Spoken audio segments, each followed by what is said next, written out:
There you go. Feeder, just the way I'm feeling. XFM 104.9. I'm Ricky Gervais, Steve Merchant, Karl Pilkington.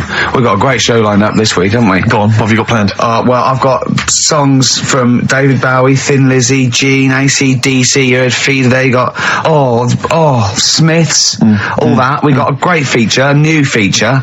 Spoke to Karl in the week, and we worked out a new feature where people are going to give him sort of like problems to solve. There could be scenarios, there could be management scenarios at work, you know, problem solving, things like that, organising things. He's a very good organiser. So I'll tell you what happened. He's dropping Do We Need Him because he's getting fed up with scientists. He thinks there's a conspiracy and they're getting together and they're never going to lose an animal. Right. So he's just fed up with that. Rockbusters, we've got some great prizes. Well, have you seen them yet? Nah. Be careful. They're not going to be great, I just peeked in, and all I'm going to say to you is Fools and Horses Christmas special? Not the little one with the little car. With the little car, yeah. Brilliant. That is excellent. Karl, what have you got to say for yourself? Hold on, it was a rollover, wasn't it? Because you really mucked up Rockbusters last time. What was he doing? It's saying FP for the whole thing. No, FD you were saying, and it was Frida Payne. Have you written the clues down this week? Because that seems like an obvious way to improve this. Yeah, I'll write the clues The week before he couldn't remember what the answer was. Yeah, yeah.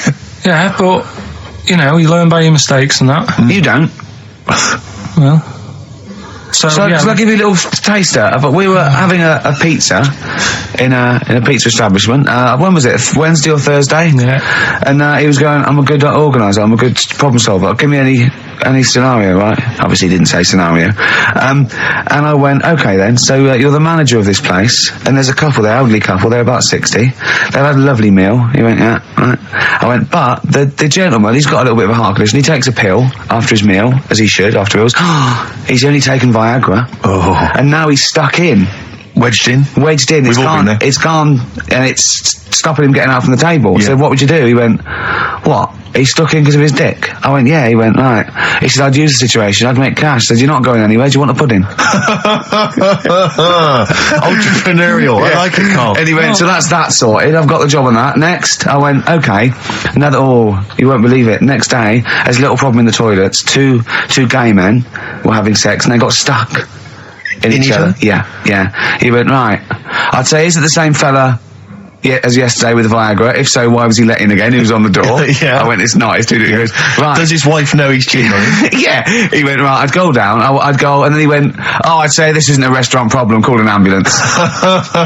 Strictly speaking, not a restaurant problem, no. But am I right? Huh? Am I right? Well, I don't know.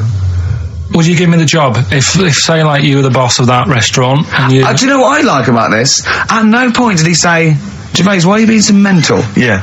Why would someone get stuck because they took Viagra by mistake and two people get stuck in each other? But you've heard the stories from his past. That is a perfectly legitimate situation to find yourself in. You grew up in his part of What would you do if there was two fellas with big heads and webbed feet and they had a horse in a... Well, what I'd do is... What would you do? What did you do when you first saw them? What, saw the kids lads with the big heads? And yeah.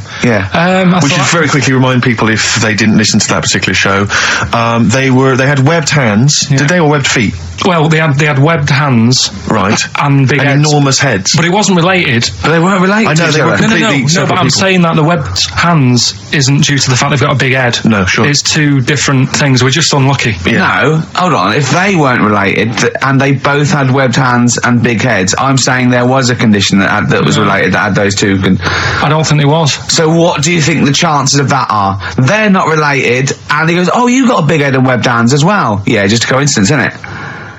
Yeah, I honestly don't think it was related. Right. Because I've since seen the same problem again on another kid with a big head. His hands look good. Right, so do you think the big head is just a separate issue? Yeah, it's a totally different illness. It's like having a headache and a cold at the same time. Right, so not always connected. But the weird thing is, right, looking around in the week at weird stuff on the internet, there's this woman who's got a big head. Oh, yeah. And she was fed up with it because when she was walking down the street, it was so big, she couldn't hold it up. Right. She couldn't hold it up. Oh, God. Okay, shut up. So when she was walking, her eyes were hurting because she had to sort of look up all the time because her head was that heavy. Her chin was sort of balanced on her chest. Right. And she'd have to peek up, yeah. So she goes to the doctors, and this was after years and years, and said, I thought I could put up with it, but I can't. How big was her head? It's big, Rick. I don't know if it was like big, because there wasn't a picture. I don't know if it was just big or a lot of bone. So it was heavy. Very heavy. Right, like the Elephant Man, just outcrops. Yeah, right. So the doctor said, we can sort that out. But we'll have to take your head off. Right. Okay, listen to this. Listen, keep going. Because what you don't seem to understand is I have the same reaction to you when I see it. Yeah. What? Right? You're quizzical yourself. So I looked at it. They took her head off, chipped away a bit of the bone, made her head lighter, put it back on.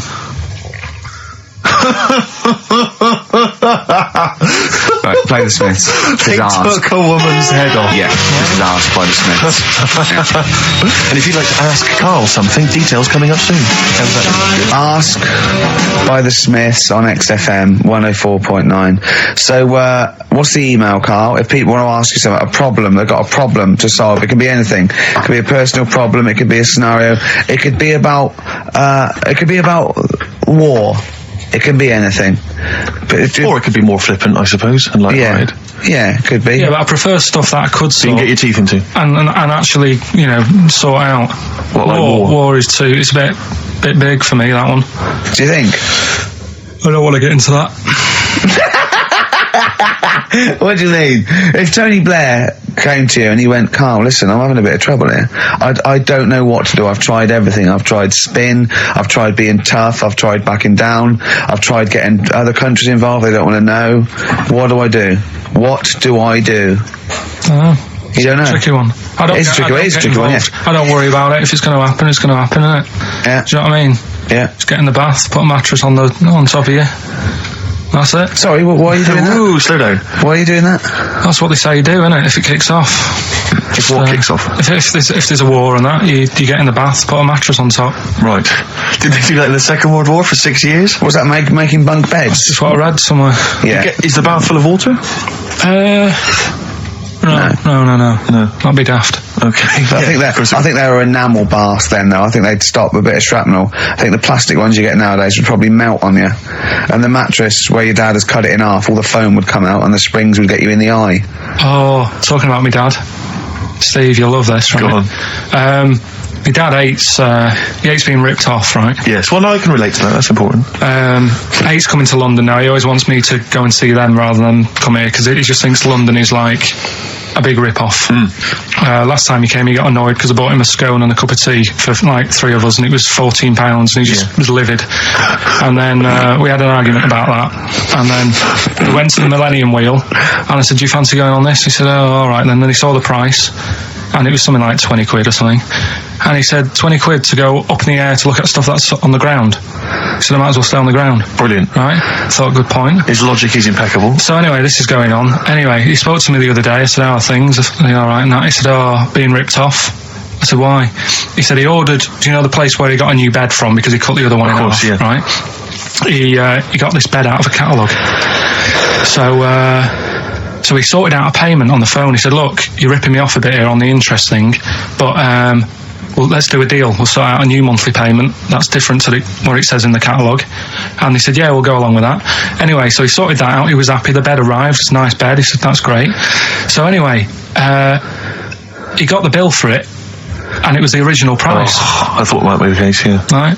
So he called up and said, I'm not happy with this. He said, we said a deal. And oh, no, don't know what you're talking about. He said, right, don't send me your catalogues anymore. He said, I'm not buying anything from you. You're a rip-off merchant. Right? So anyway, a few weeks go by. Post comes. Only another catalogue in the post. He's livid.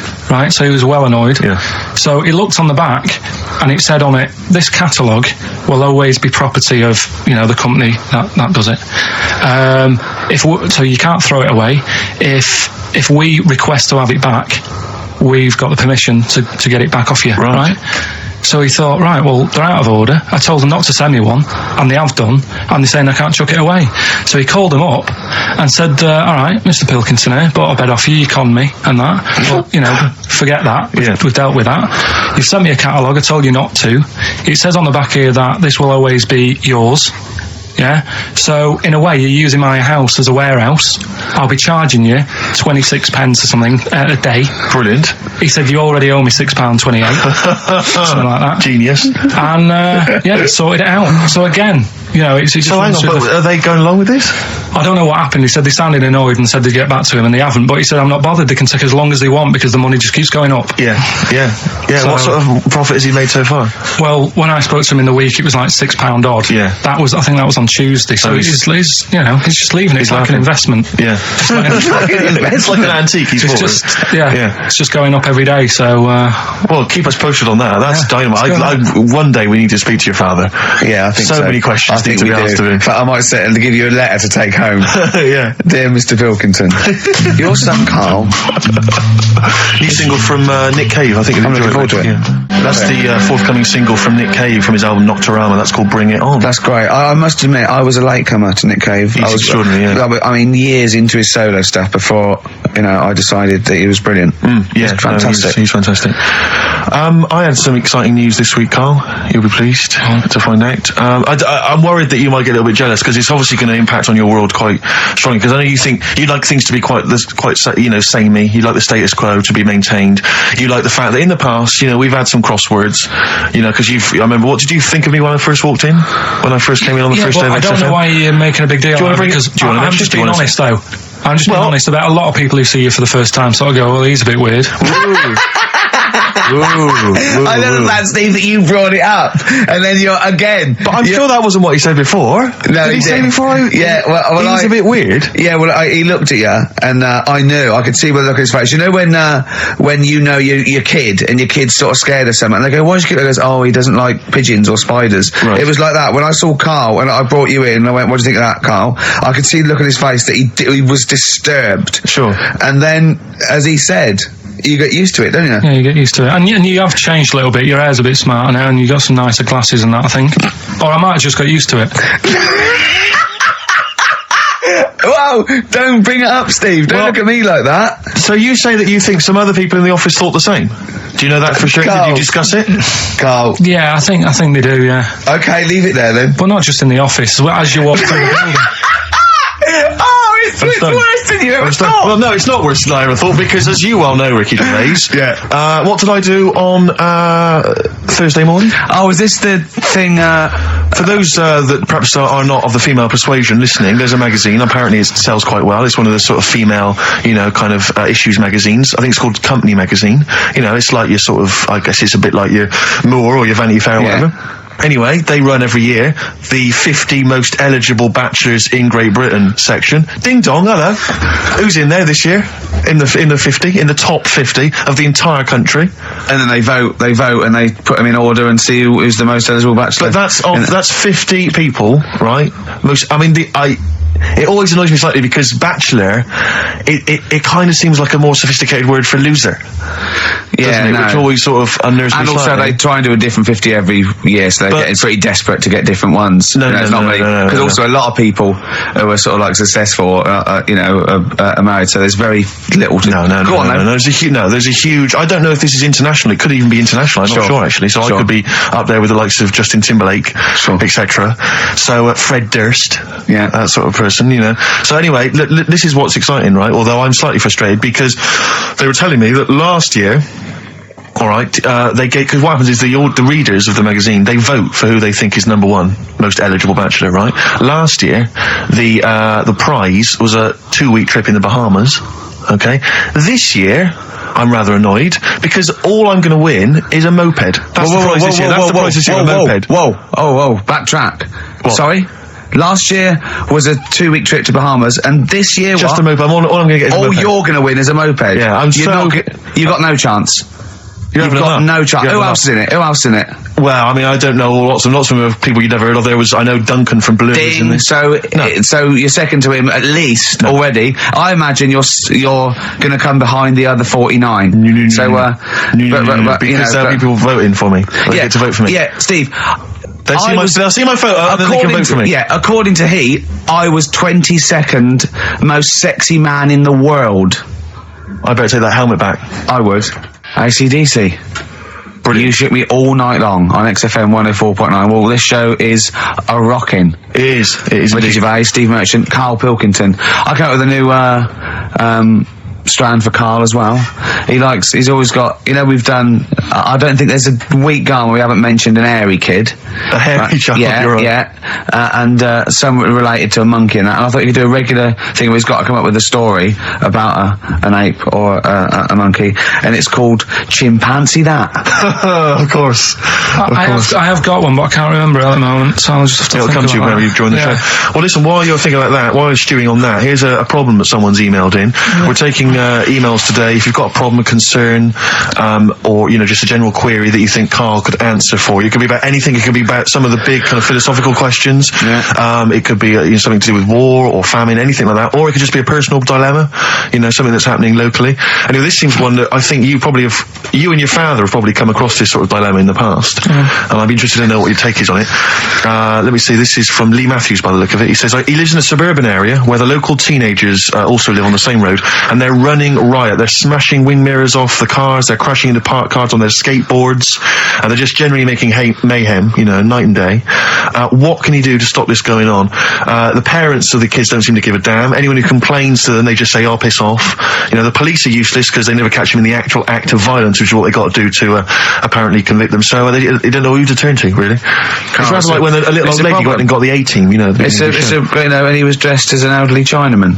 Exactly. She knew who he was. Colonel Decker didn't have a clue. Yeah. You see, it's weird because now it has got out of hand. Do you know what I mean? Like years ago when I was growing up on the estate, you had problems, but not like you have now. Do you know what I mean? Summers were nice as well, weren't they? Well, it did seem that way, didn't it? Yeah. Right, and police are getting shorter and younger. But you yourself kind of admitted in the past that you were something of a tearaway. You didn't do anything like these kids here. The thing is, I was scared that if I got caught doing it, my dad would go mad. Yes. And I remember smashing a car window by accident and legging it in the lounge and sort of pretending to go asleep on the settee. Right? Genius. And I heard a knock at the door. He chloroformed himself just to be unconscious when his dad came home. And there was a knock on the door, and I thought, oh God, this is a fella who saw me. I was chucking a stone in the air, seeing how high I could throw it. Of course you were. Did it keep landing on your head? That would explain a lot. And it came down. Chucking a stone in the air, love it. To see how far I could throw it. Brilliant. So, I wasn't bothering anyone. Did you invent that game? Right, Did you get the stone for your birthday? Go and play with your stone. He gave one to Suzanne. Karl, go and play with your stone. No, the thing is, right, and it came down at a funny angle, and of course it did. It ate the back of this car, and the back window is the most expensive because it has that heating thing in it, in case you got a frosty window. Yeah. So I thought, oh God. So I legged it in, got on the settee, went to sleep, knocked at the door. Genius. It's a brilliant plan. It's a brilliant plan. I couldn't be guilty. I'm asleep. So I love the idea. So the thing is, our lounge used to sort of, you could see in from the door, right? So this family who saw me do it, saw me asleep on the settee, and my mum said, go and get the door. And I sort of went, oh, as if I'd been asleep. Yeah. And went to the door, like, rubbing my eyes. And the fella said, what did you run off for? I saw you. I was like, oh no. And I didn't see my dad. I went out. It was when he was working sort of evenings, so I went out so I didn't have to see my dad. And then the next day I came home from school, and my dad said, 45 quid. Ooh. That's all he said. That's all he looked at me. And then you fell asleep and he went, wake up. You know what I said? No, 45 quid. Now the thing Karl. is, he didn't have to do anything. £45, Karl. Now I know you were saving up for a brick, but you can't have it. Yeah. But do you know what I mean? It's like, I knew I did wrong, and I was scared that my dad was going to belt me. Yeah. So I was like, I'll be more careful next time. But that was clearly good parenting on the part of your father, because these young tykes, clearly they don't have the what do you do? The father support. I don't know if you were living in that street, very quickly, what would you do? What would your approach be? If you were living in his street? What if they'd come home, right, and they just vandalised all your pebbles, right, that you've been saving over the years, and just threw your gravel away? What would you do if they just... I'd probably clout one of them. So you'd use violence? I think it's the only way sometimes. Sometimes the only way. And I don't mean, you know, really bad, but I'd show them that I'm not putting up with this. Right. And then the problem is you've got their family coming round and they're probably quite... Go to sleep. If you hit a kid and the dad comes down, just go to sleep. Yeah. Just equally, if you're doing a bigger crime, you know, a bank job or a murder... Remember to take the stocking off your head, because they wake you up and go, why have you got a stocking on your head? Just go, oh, I had a weird dream. It won't work. It's like with our kid, right? He was... I told Ricky about this the other day in the pub, but he's... Is this your brother? He never, Because he was a terror, wasn't he? Well, yeah, a little bit, but he did drive a tank down the high street once, didn't he? Yeah, that's when he was in the army. But another story. But this time, I remember my mum and dad were going out right for the evening, and I must have been about 5, so our Mark was like probably 18, something like that, 16, 17, 18. So my mum and dad go out, and our Mark says to me, right, here's a deal, do your little deal. I'm going to have a load of women round. Right? Deal is, I'll let you have your tractor in the house. Wow, he had a tank, you had a tractor. but his brother didn't have the rocks that Karl had. No. So he needed the tractor to put his toys along. What kind of a man was he? He brought a bunch of women round? So, yeah, there was loads of... But, you know, when you're a kid, you don't think, oh, I know what they're up to. You're not bothered, are you? Do you know what I mean? As long as I've got my tractor, I'm happy. Yeah. So I was... He hasn't changed a bit. But how many women did he have? Was it just him and, like, a bunch of women? Yeah. Was it like... What's his name? Looked like Nedwell from Confessions. Yeah. Confessions of an Older Brother. They all just came around and he liked his women. Seriously, right, my mum and dad had to move because they got sick of women coming round saying, I've got a kid and it's your Mark's. They had to move because it got that in Bath. You know, did you hear, when you were playing on your tractor and there was women running back and forth in underwear, did you ever hear this noise? Did you ever hear that? Or kind of wow, wow, wow, wow, wow, wow, and just see your brother's arse disappearing down the thing being chased by a butcher. Did you ever? It's not important, is it? Is that what it's going to be like, do you think, when I'm voted #1 most eligible bachelor in Great Britain? Yeah, and you're coming on your moped. I mean, no, am I going to get a tractor? Chewing brakes, painkiller. Open brackets, summer rain, close brackets. On XFM 104.9, Ricky Gervais, Steve Merchant, Karl Pilkington. Rockbusters? Is it that time? It is indeed. Last week, of course, it was a disaster. Yep, every Saturday at 16 minutes to 2, we do Rockbusters. I have to say that I've not really gone through them, but the prizes look exactly the same as they were last week. Yeah. There's that T-shirt. So it's a rollover, but you haven't added to it. Have you not the point of a rollover is you've got to add to it. That's the excitement. Yeah, there's a couple of albums that way. Okay, well, it's also the Fools and Horses video with the free... I'm bloody jealous of that. I like that little yellow thing. It's a little, there's a little kind of model three-wheeled van. Rodney, you plonker. Oh, dear. What's that? This is what looks to be some kind of best of the stereo MCs. Don't call me a plonker, you wanker. The David Attenborough DVD collection. Oh, Unc shit himself again. Oh, yeah, the big prize that we tried to give away.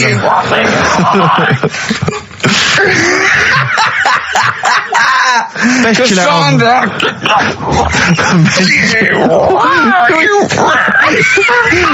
Who is that supposed to be an impression of? Which member of the cast is that? Is that Cheeky Dell? I don't know. Best chill out album ever, the best air guitar volume 2. Brilliant. And of course, for all our fans, Doctor Who, The Aztecs. That's on DVD, and that's one of the William Hartnell Doctor Who. Alright. That's the worst impression I've ever heard. That's brilliant.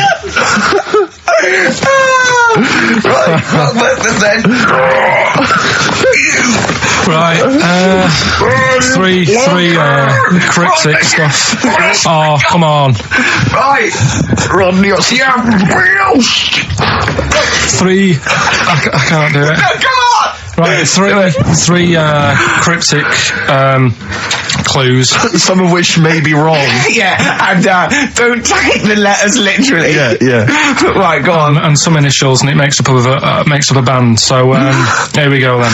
There's 3 of them. You email in ricky.gervais@xfm.co.uk. Yep. Right, here we go then. Yep. Number 1. The weather stinks, doesn't it? The weather stinks, doesn't it? Yeah. That's R. That's R. Right. The weather stinks, doesn't it? Yeah. Second one. Look, Grant, just get on the boat and help us out. All right, give us that again. Look, Gran, just get on the boat and help us out. Look, Gran, just get on the boat and help us out. What's the initial? R again. R again, interesting. Yeah. And then the third one, if you're going to do that with your drink, I'd let it settle for a bit before you open it. CK. CK. All right. Once more? So quickly, all the way through then. Number one, the weather stinks, doesn't it? That's R. Look, Gran, just get on the boat and help us out, will you? That's R as well. And then the last one, if you're going to do that to your drink, I'd let it settle for a bit before you open it. CK. Ricky.gervais@xfm.co.uk. Brilliant. Fantastic. Right, we'll have a bit of vinyl. Let's have a classic from the Merchant Collection. That's going to be the new single. Sing for the moment. I like that. On XFM 104.9. Ricky Gervais, Steve Merchant, Karl Pilkington. All right, Karl? All right. What's the matter? Huh? Just, what's the matter? What? Should I explain?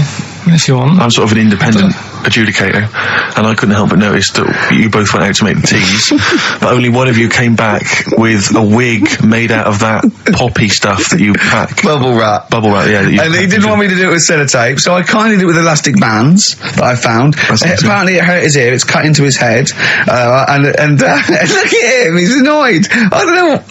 There's not many times I've ever done, any form of work really, where halfway through it, let's say a 2-hour live radio show, one of the people has said to the other, can I make out of this big cardboard box a bishop's hat for you? Well, I did that, and start fashioning that. And the sellotape hurt his eyebrows. So when we went to the kitchen, I kind of did it with elastic bands, and that was cutting into his ear or something. I don't know, making excuses. Carl, you are here for Ricky Gervais's amusement. I think if you check the small print of your contract. Have you got anything interesting about a monkey or an ape so we can do chimpanzee that? I know something that a lot of other people will know, but Well, let's do it then. What's it called again? Well, should we do a jingle? Well, do a little jingle for us then. Oh, chimpanzee that! Brilliant. That's great. Right. So I look forward to that every week. Yeah. And what's your interesting chimp fact? Right, it's about this monkey ages ago. Of course. Don't know where it happened. 17th century? I think it was a chimp. Right. Got caught having a fag. You know it? What do you mean, do I know it? Oh, narrow it down. Loads of chimps are caught with woodbines. Right. Got caught having a fag. So it was sent to court. And was it underage? It was. And it got someone to go into the newsagent for him. Did he get a bigger gorilla to go into the newsagent to get 20 Rothmans? It ended up doing time. Because it was. Go back a minute. Wait a minute. Whoa. No, I don't know that's as much as I know. So there's no point questioning. That is as much as you know, isn't it? Quite literally. Sorry, but why did he go to prison? It's against the law to have a monkey having a fag. In a built-up area. What are you talking about? It's against the law for a monkey to have a fag. What if it got it himself? Even if it just... What about if it earned it himself, just like moving tyres round or mucking out the zebras? I don't know the full story. You don't know the full story, do you? But do you think... You never do you? Presume it was a monkey from a zoo, right? Yeah. Do you think it'd be fed up, though? Because in a way, it's home from home, isn't it? When I read it, I didn't think it was that bad because I just thought, they don't put monkeys in prison. They didn't put the monkey in a prison. They're overcrowded. They haven't got the space. Well, I'll find it and give you the where I got it from. And Chopper Harris was furious because the monkey got the top bunk. Yeah. Can I just... Okay, then. Oh, chimpanzee that. Another one next week. I don't think so. Rockbusters, right? Can I just recap? Yeah, because actually I have to say you've really stumped people this week. Yeah. Well, either that or they just can't be bothered anymore. Well, they're wrong again. No, right. I think the prizes are so pitiful they can't be asked. Let me just explain it again just in case they don't understand it. It's a cryptic clue. Right. And it makes up a band, and the initial that I give you is the initial that the band or the artist starts off with. So last week, I can't remember, but we did AK, an exploding pet, atomic kitten. That explains it. So very quickly, number one. No, last week we did FP. That you gave out the clue. FD, Frida Payne. Yeah, it was an error. So they're all right this week, though, are they? Yeah, the weather stinks, doesn't it? That's the cryptic clue, and the letter is R.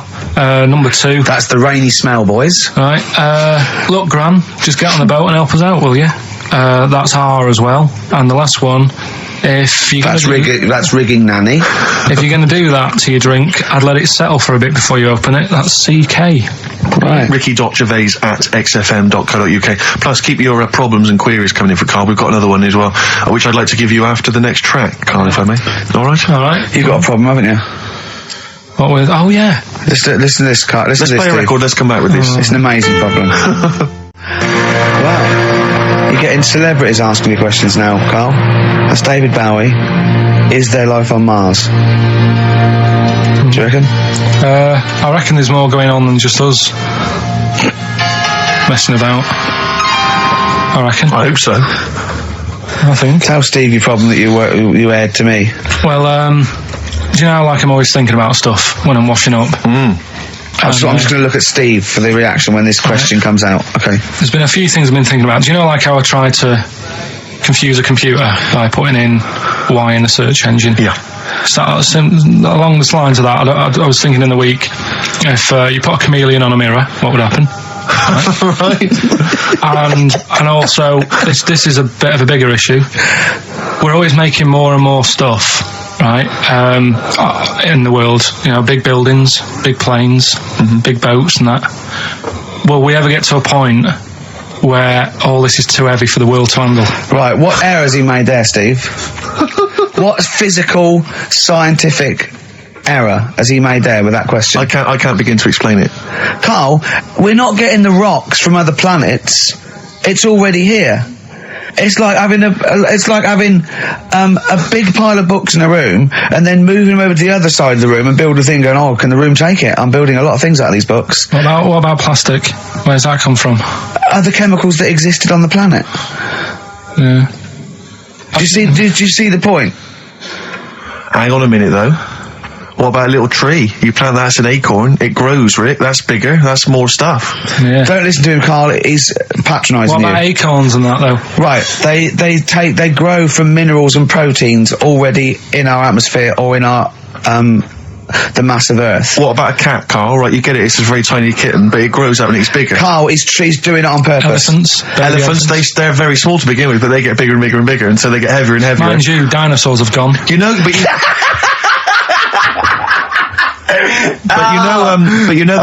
but famously that's how Atlantis disappeared. You know, you've heard of the legend of Atlantis. Have you heard of the legend of Atlantis? I think so. This was a city that existed, is proven, right? And what happened was they just kept buying stuff in mail order. They just kept ordering stuff, like the king and stuff. Just kept ordering stuff in mail order. He brought girls across, carpets, a lot of carpets. He kept buying TVs, big screen TVs and stuff like that. And eventually, he bought up all the myrrh that the wise men didn't want. Yeah, because he's from like olden times, and he just kept buying stuff, crazy. Like he was just a shopaholic, basically. Mental it was, and he was ludicrous. It was like, and in the end, it just sunk. It just sunk. Too heavy, and it just sunk. So, to the Earth, the more planes we build, the more trees we let grow. Yeah, from acorns. And more than that, what about all the people who are overeating? There's only one thing Rick Wallace in this world. I think we've got to kill off endangered species and burn trees. That's the only way the Earth can survive.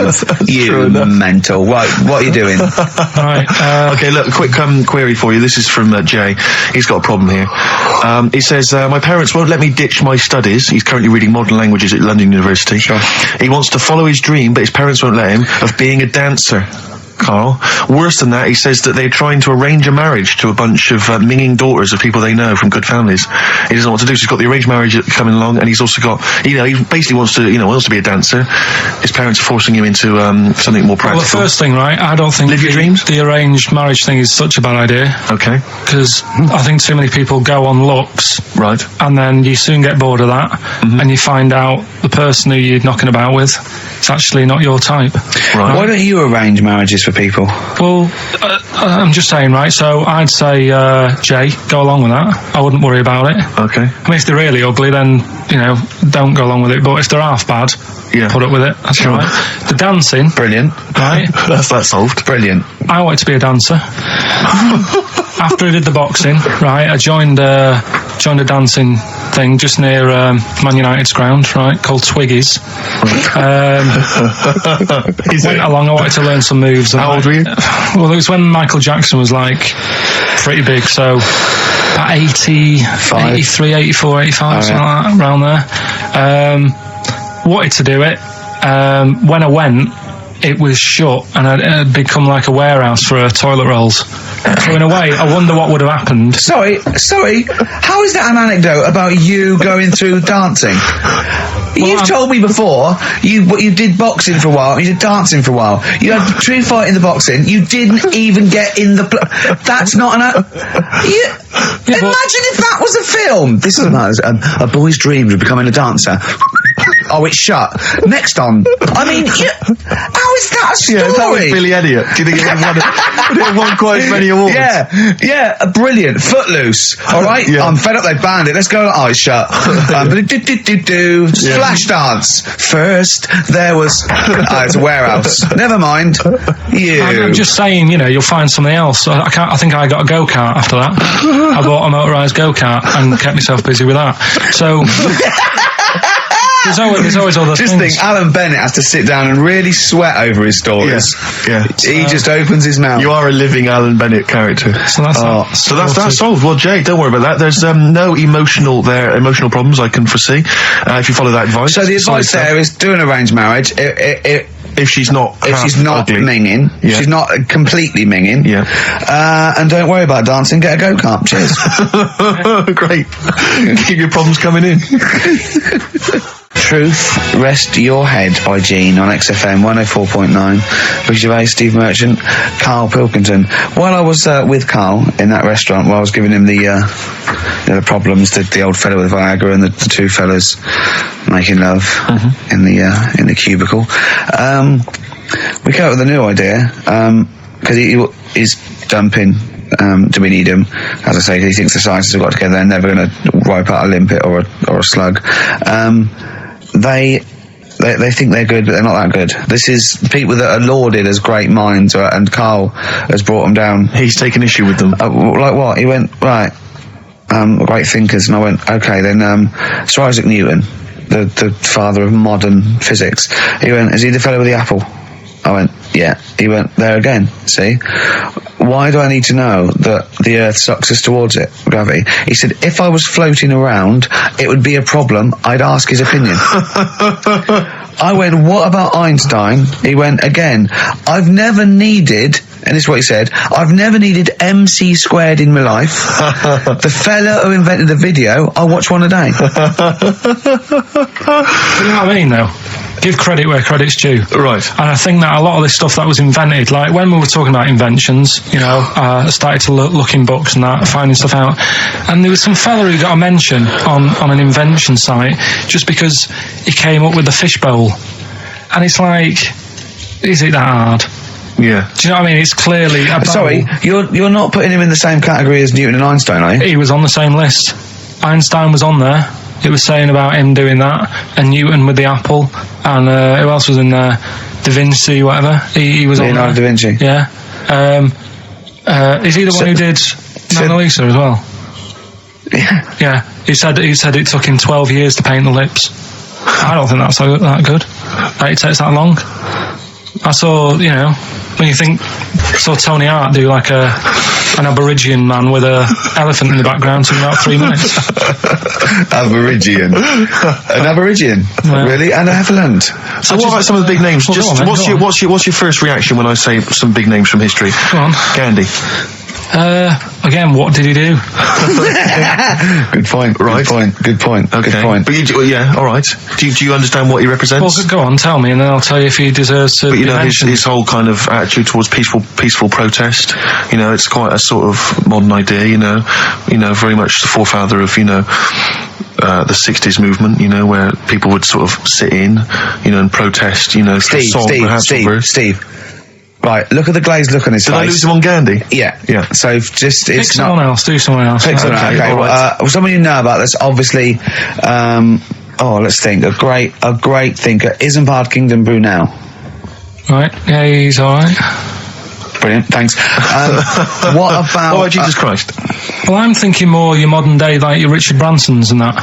who, like, you know... to be fair, I wouldn't put Branson up there with Gandhi, Christ, Newton, Einstein. But why?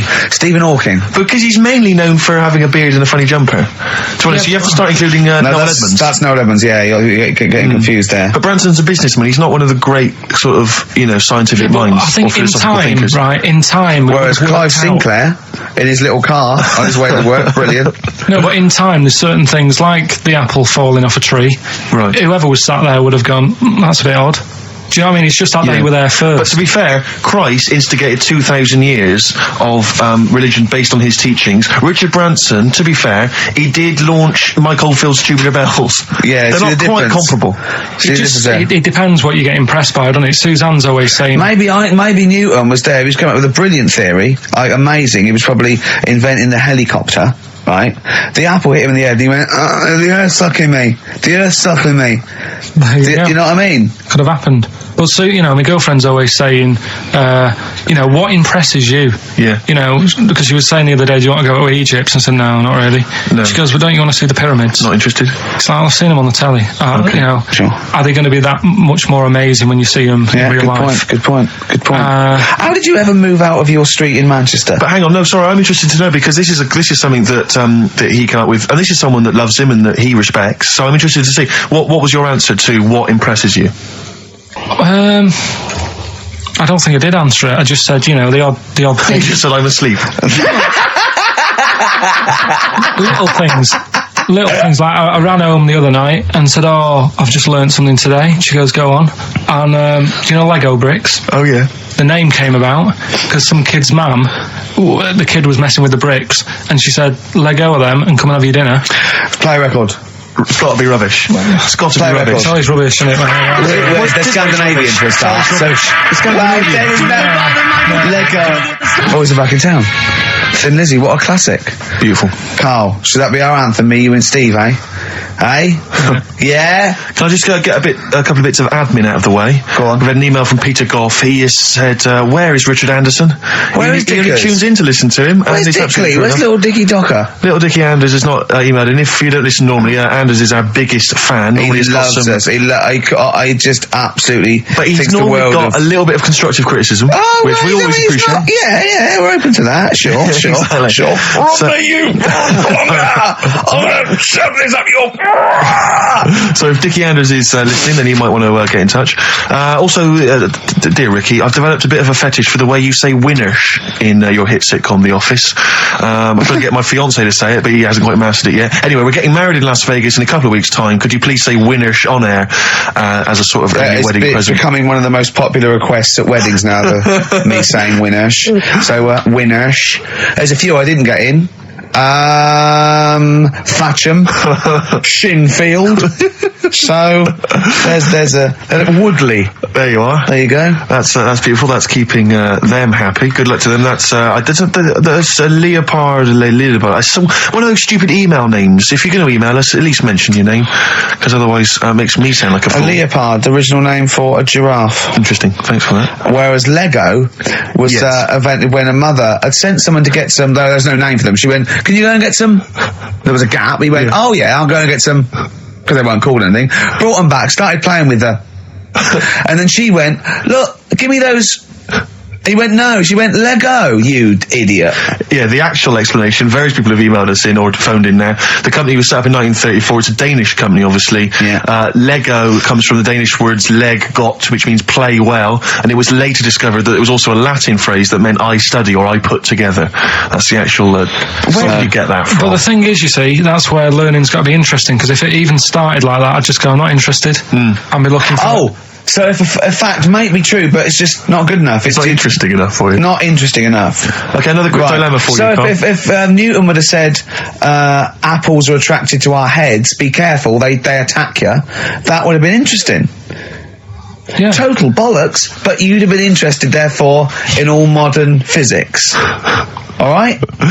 Here's another dilemma for you. A quick one from Kate. She says that she's a single woman. She's 6 foot tall. Recently, she's found herself being approached by men of, let's say, restricted height, and she's not desperate. But is it ever acceptable in her? She wants to know now. Is it ever acceptable for a taller lady to go out with a person of restricted growth? What do you think about that? If you see that on the street, do you think it looks bizarre? Do you think it looks odd? Or so a 6 foot woman with someone of a dwarfish persuasion. We can't say sort of that or the midget word, but I mean, that's a little fella. Yeah. Is that so? There's a noticeable difference in their height. Is that ever a problem? She's 6 foot. He's 3'4". Yeah. If I saw it, I'd just think she's doing it. Okay, let's not do this now. No, come on, she's doing it what? Oh. No, for attention in a way. Because there's loads of other people. I told you, Steve. Yeah, okay. I know, but I'm just I mean, is that serious? I think so. Well, I mean, whatever makes you happy. Please don't ask Karl these sort of questions. Do you know what I mean? If it makes her happy, then do it. But in a way, you're not going to have a normal life. Oh, God. No, but you're not, because they're going to get stitched. There's no point bringing trouble onto yourself. Karl does not necessarily reflect the opinions of anybody else in the world.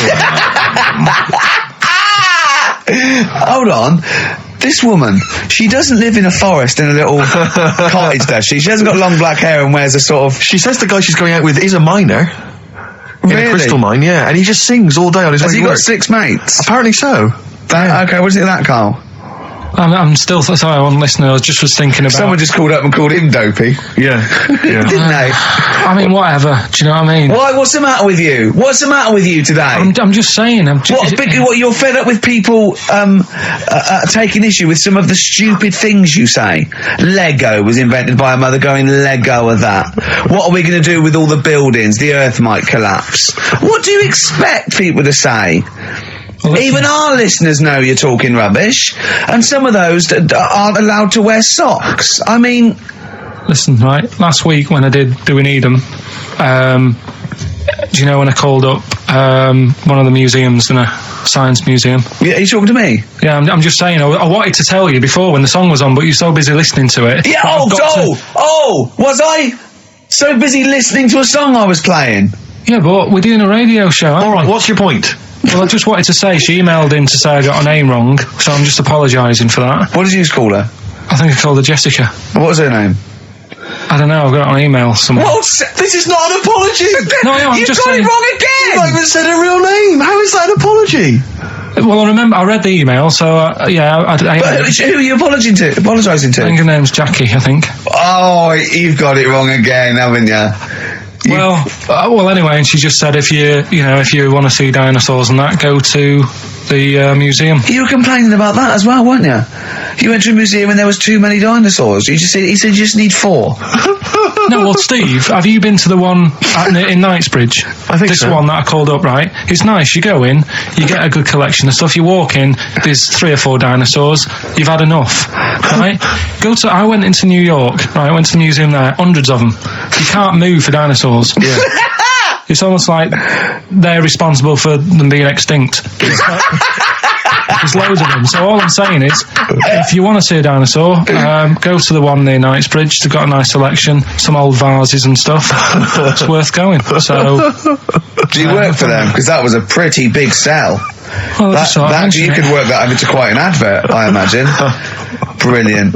Karl, you're fed up, aren't you? Because you had to get up early.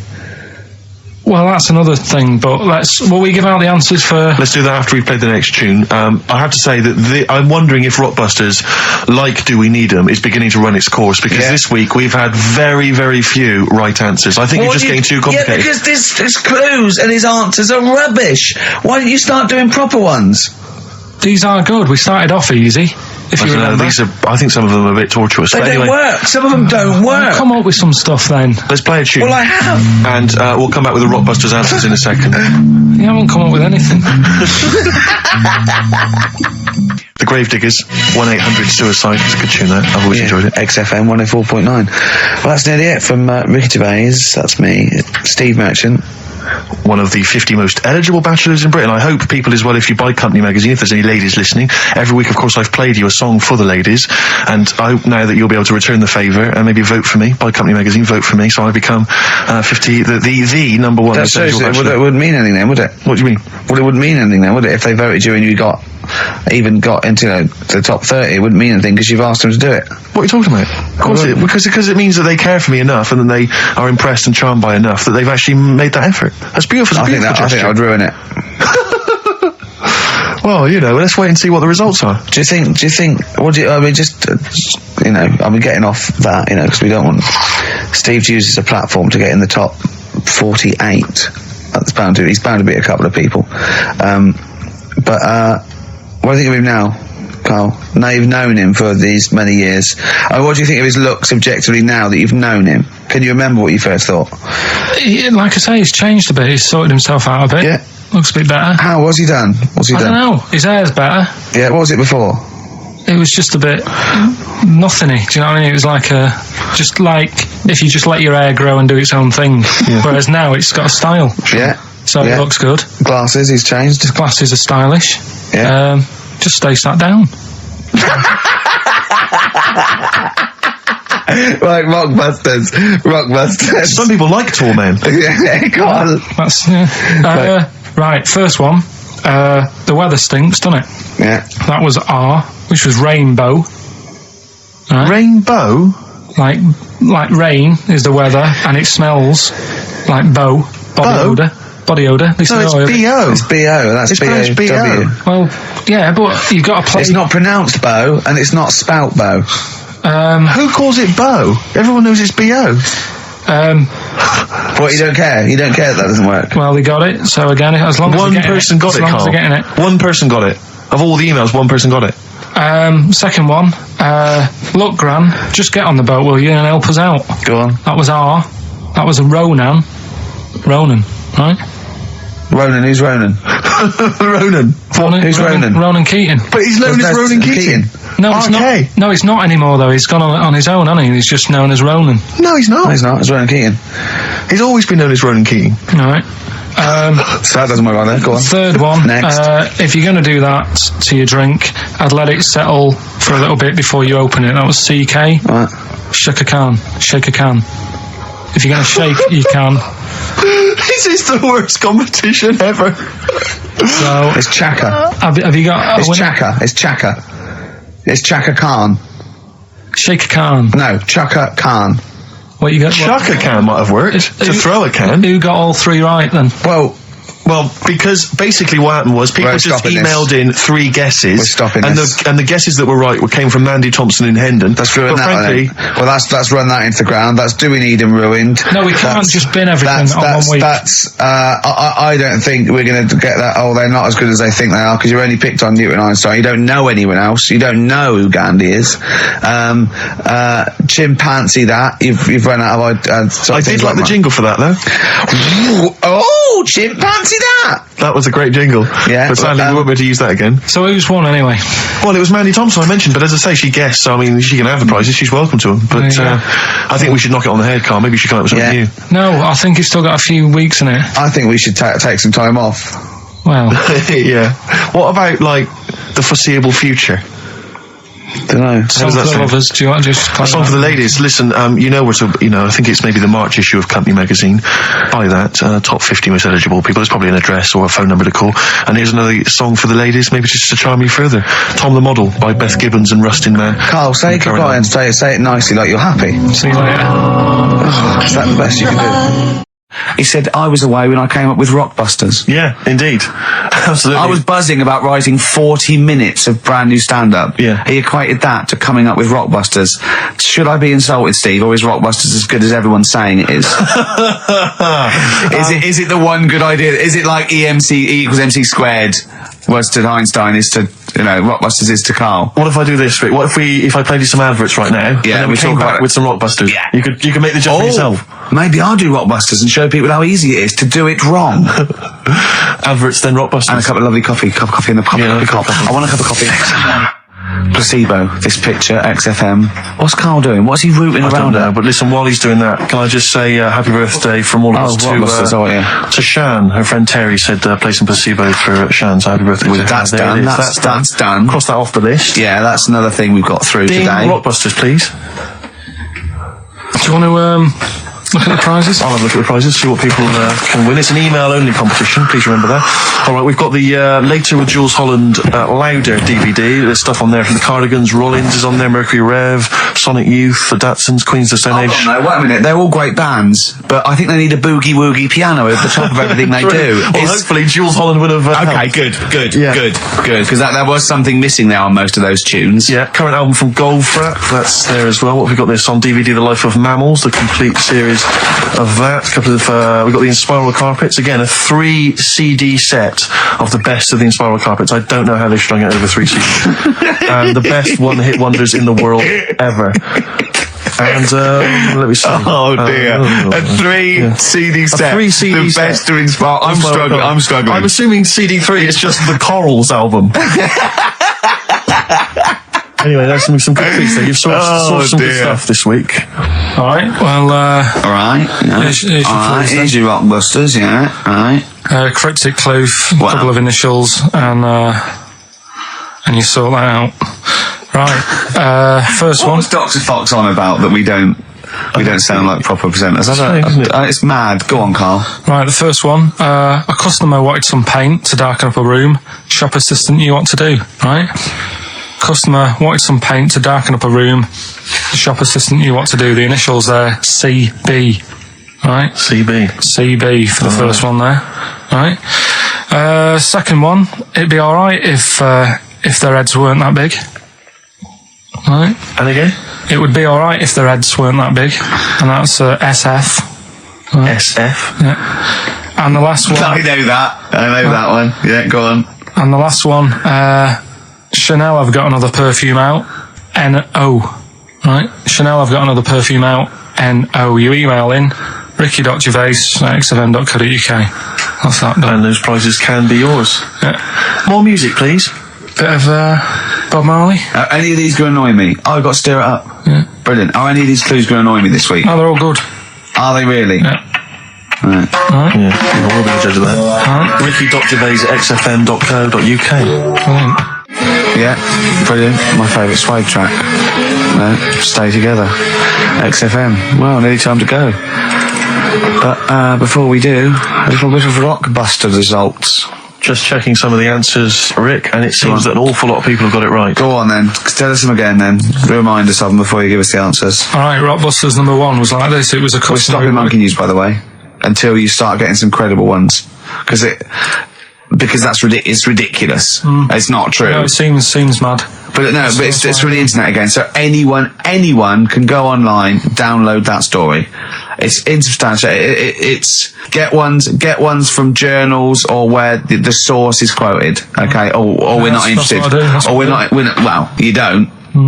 Okay. So same with on thin ice. We've pulled this once. We've pulled Rockbusters. We suspended it once, and you came back again. So it's. Do you know what I mean? So go on then.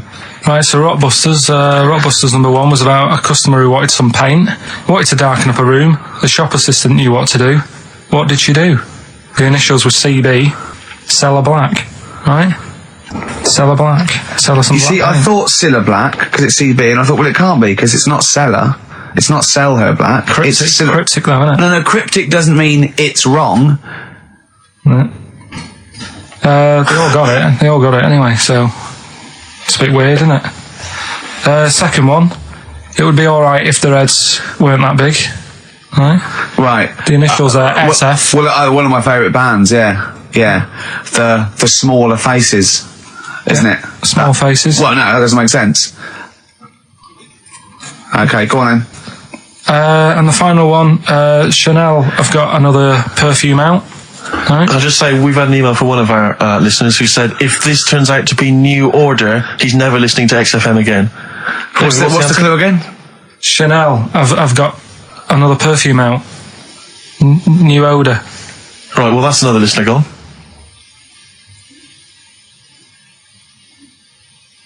What do you mean? There's not a group called New Odour. No, it's cryptic. It's not. That doesn't mean cryptic. Wrong doesn't mean cryptic. It's like saying what animal I'm thinking of. Frog. That doesn't mean cryptic. Sell Her Black. What artist is that? Small Faces works. Just about. If I say what animal am I thinking of, what am I Monkey. thinking? Well, there you go then. So it does work. Play a record. Right. Play a record. So who's a winner? Ah, yes. Now I'm going to give it to someone who emailed in with the correct answer, and his name is Steve Martin. Really? And I'm giving, I don't know if you've noticed over the last few weeks, I've been giving the prize to people with just a kooky element to them, you know, if they've got people to start sending their name in, like Barry Bumpfreud. Well, don't worry, because I can spot if it's a fake comedy name. What was that last one we laughed at? I can't remember what it was. I think it was Gerald something. Yeah, it was. It was just like Gerald Smethurst or something. What's it? Preston? Gerald Preston. Why is that a funny name? Jerry Preston, a great guy, but for Gerald some reason Preston, we laughed at that. he caught my attention. So this week Steve Martin's caught my attention. Right. Yeah. When was the last time Steve Martin made you laugh? This Steve Martin? Dickers hasn't been... Yeah, we've had no correspondence from Dickie Anderson for some time, which saddens me. Little Dickmeister General, what is he doing out there? Has he got... What? He's got something better to do.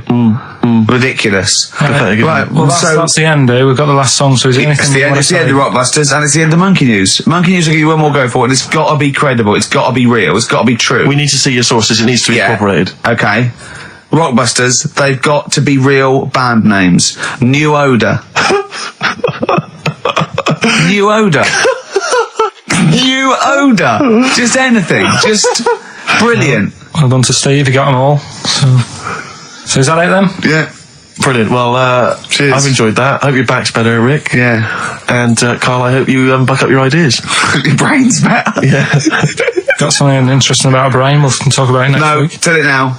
No, quickly, what is it? No, we'll leave it. Oh, like that's a hook. Like people will be going for a week. Oh, wonder what things are with Carl's brain. Was it a brain that drove a motorbike across to Switzerland? You've heard it.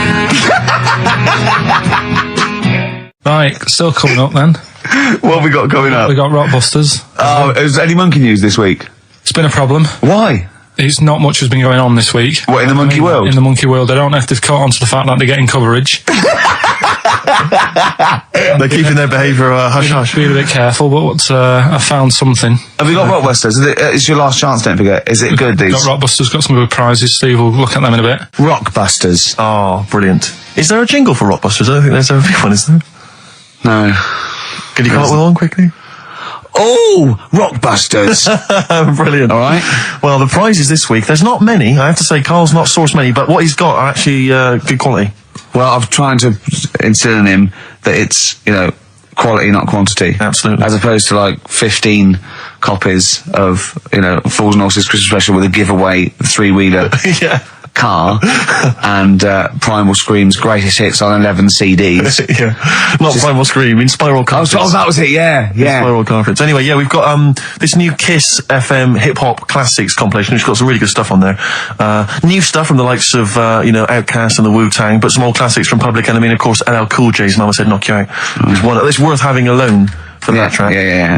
I think this is 4 CDs? No, 2 CDs. The Best Air Guitar Album in the World, Volumes 1 and 2, and a special box set. Yeah. Got all sorts on there. There's May. Bryan Adams is on there, Robert Palmer. May, but also excellent stuff, Beastie Boys, Clash, we got the Kinks, so that's good. Abigail's Party, the DVD thing with Alison Steadman. I know you're quite a fan of that, aren't you, Rick? Yeah, it's good. It's good. She's, from many years ago, if you've not seen it, it's good. This Later with Jules Holland DVD, it's got live performances from PJ Harvey, the Cardigans, Rollins. But he is playing Boogie Woogie over their tracks. I would hope so. Okay, good. And also, is this the new albums from The Thrills? Yeah, it Is is. it the album? Yeah, so that's a little. Wow. Is that exclusive? It's not even out yet, is it? I don't know, not even out. Not even out. Wow, that's the sort of things that Carl can come up with if pushed. It's all about the game, though. It's all about the game. The prizes are just for fun. It's all about the playing the game. Let's see what Carl's come up with this week. This is his last chance. If I ever hear anything like new odour again, that's the end. Okay. They did get it though, didn't they? So they're working out. They will do it. Just let's have the jingle again. All right. Oh, Rockbusters. Right. If you haven't heard it before, cryptic clues that make up a band and some initials to help you on your way as well. Right?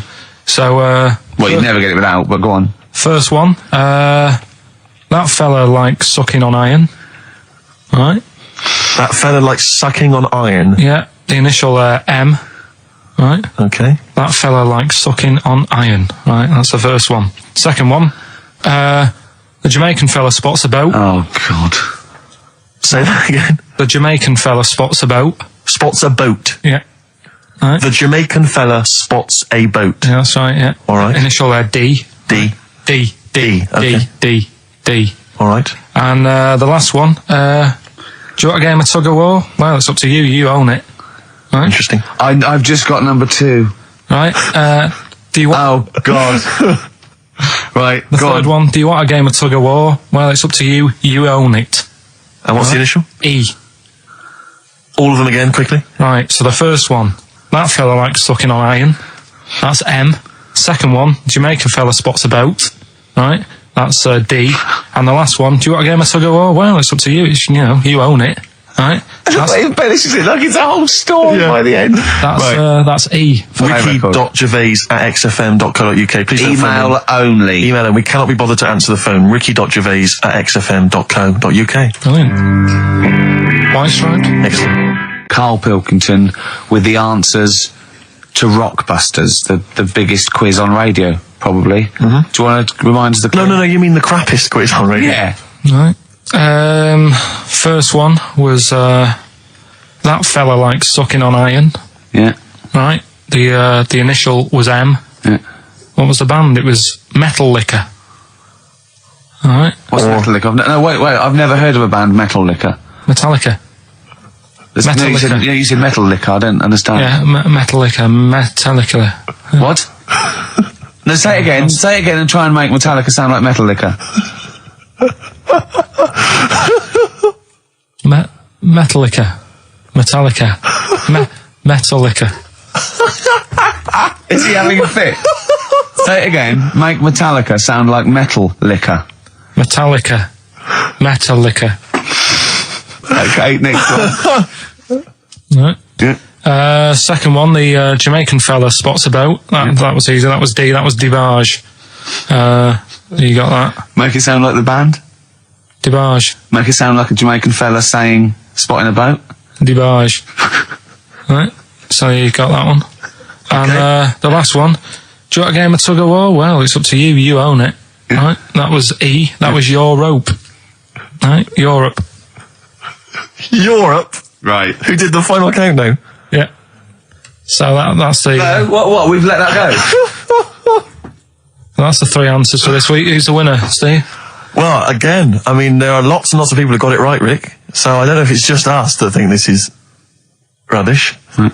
But who's the winner? Well, I'm always a fan of people with just something, a name I don't know that maybe tickles me. Yeah. And sadly, I did want to give it to I wanted to give it to Daniel Jowett. Because I just, for some reason, Danny Jowett. We're going to start. But sadly, I just realised he got it wrong, so I'm going to give it to a different Dan. So not only did you ridicule his name, he's not even getting the prizes. But better luck next time, Danny Jowett.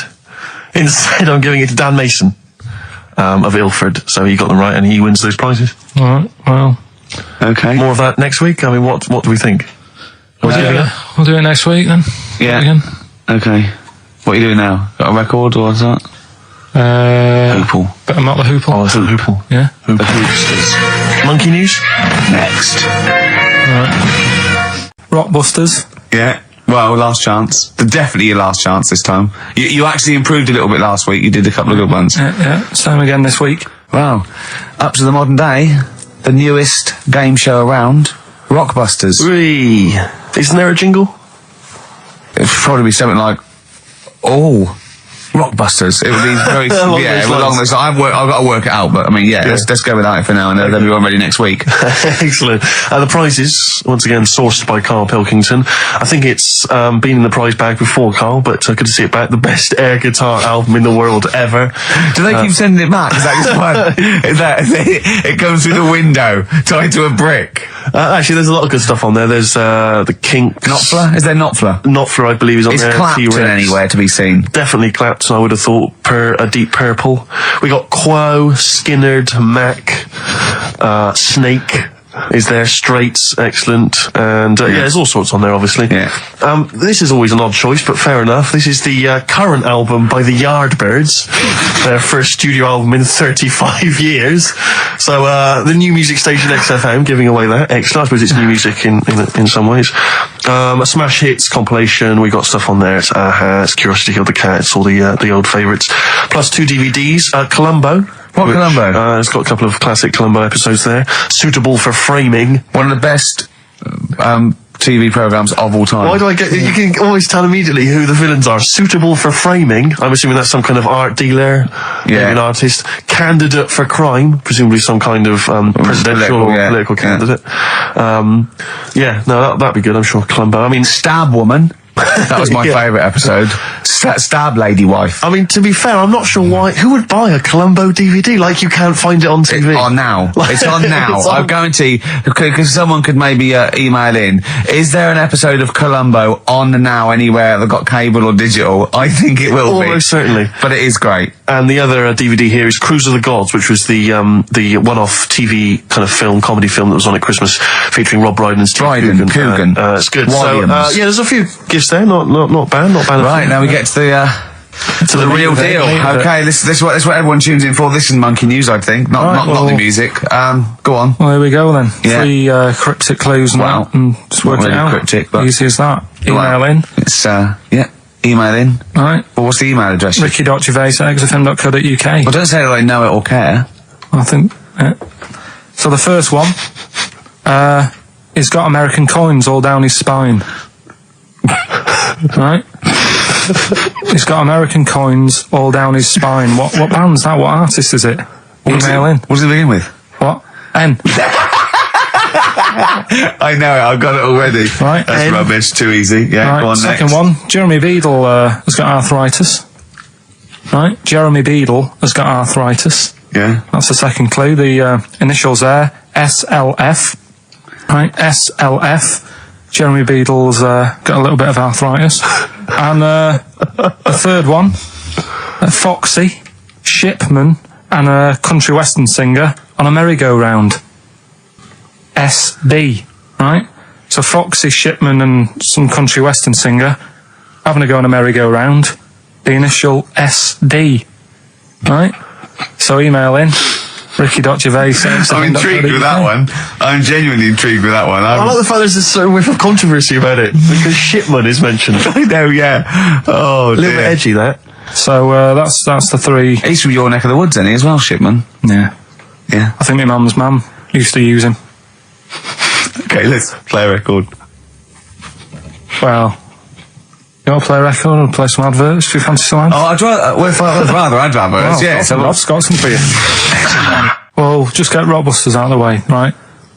Because I've got to put these prizes in the post bag now, because I'm shooting off. Yeah, because you've got to go early. So, I don't know how you do your job. You went to Manchester, you went to Madeira, you had a day off because your trousers were wet and you had a cold, and now you're shooting down to Cornwall, you're leaving early. How do you get your work done? You've got one job. Me and Steve have got loads of things to do. I'm fast at me work. Like I said, the prize is ready and packed up. Here. No one's been affected by me shooting off early. Right? Okay. So, Rockbusters answers, got to get them out of the way a bit earlier. Right? So, here they are. First one. He's got American coins all the way down his spine. Yeah. Why would that be? Right? Initial was N. Nickelback. I got all these this week. Right. Second one, Jeremy Beadle has got arthritis. What's going on there? Stiff little fingers. SLF, stiff little fingers. Yeah.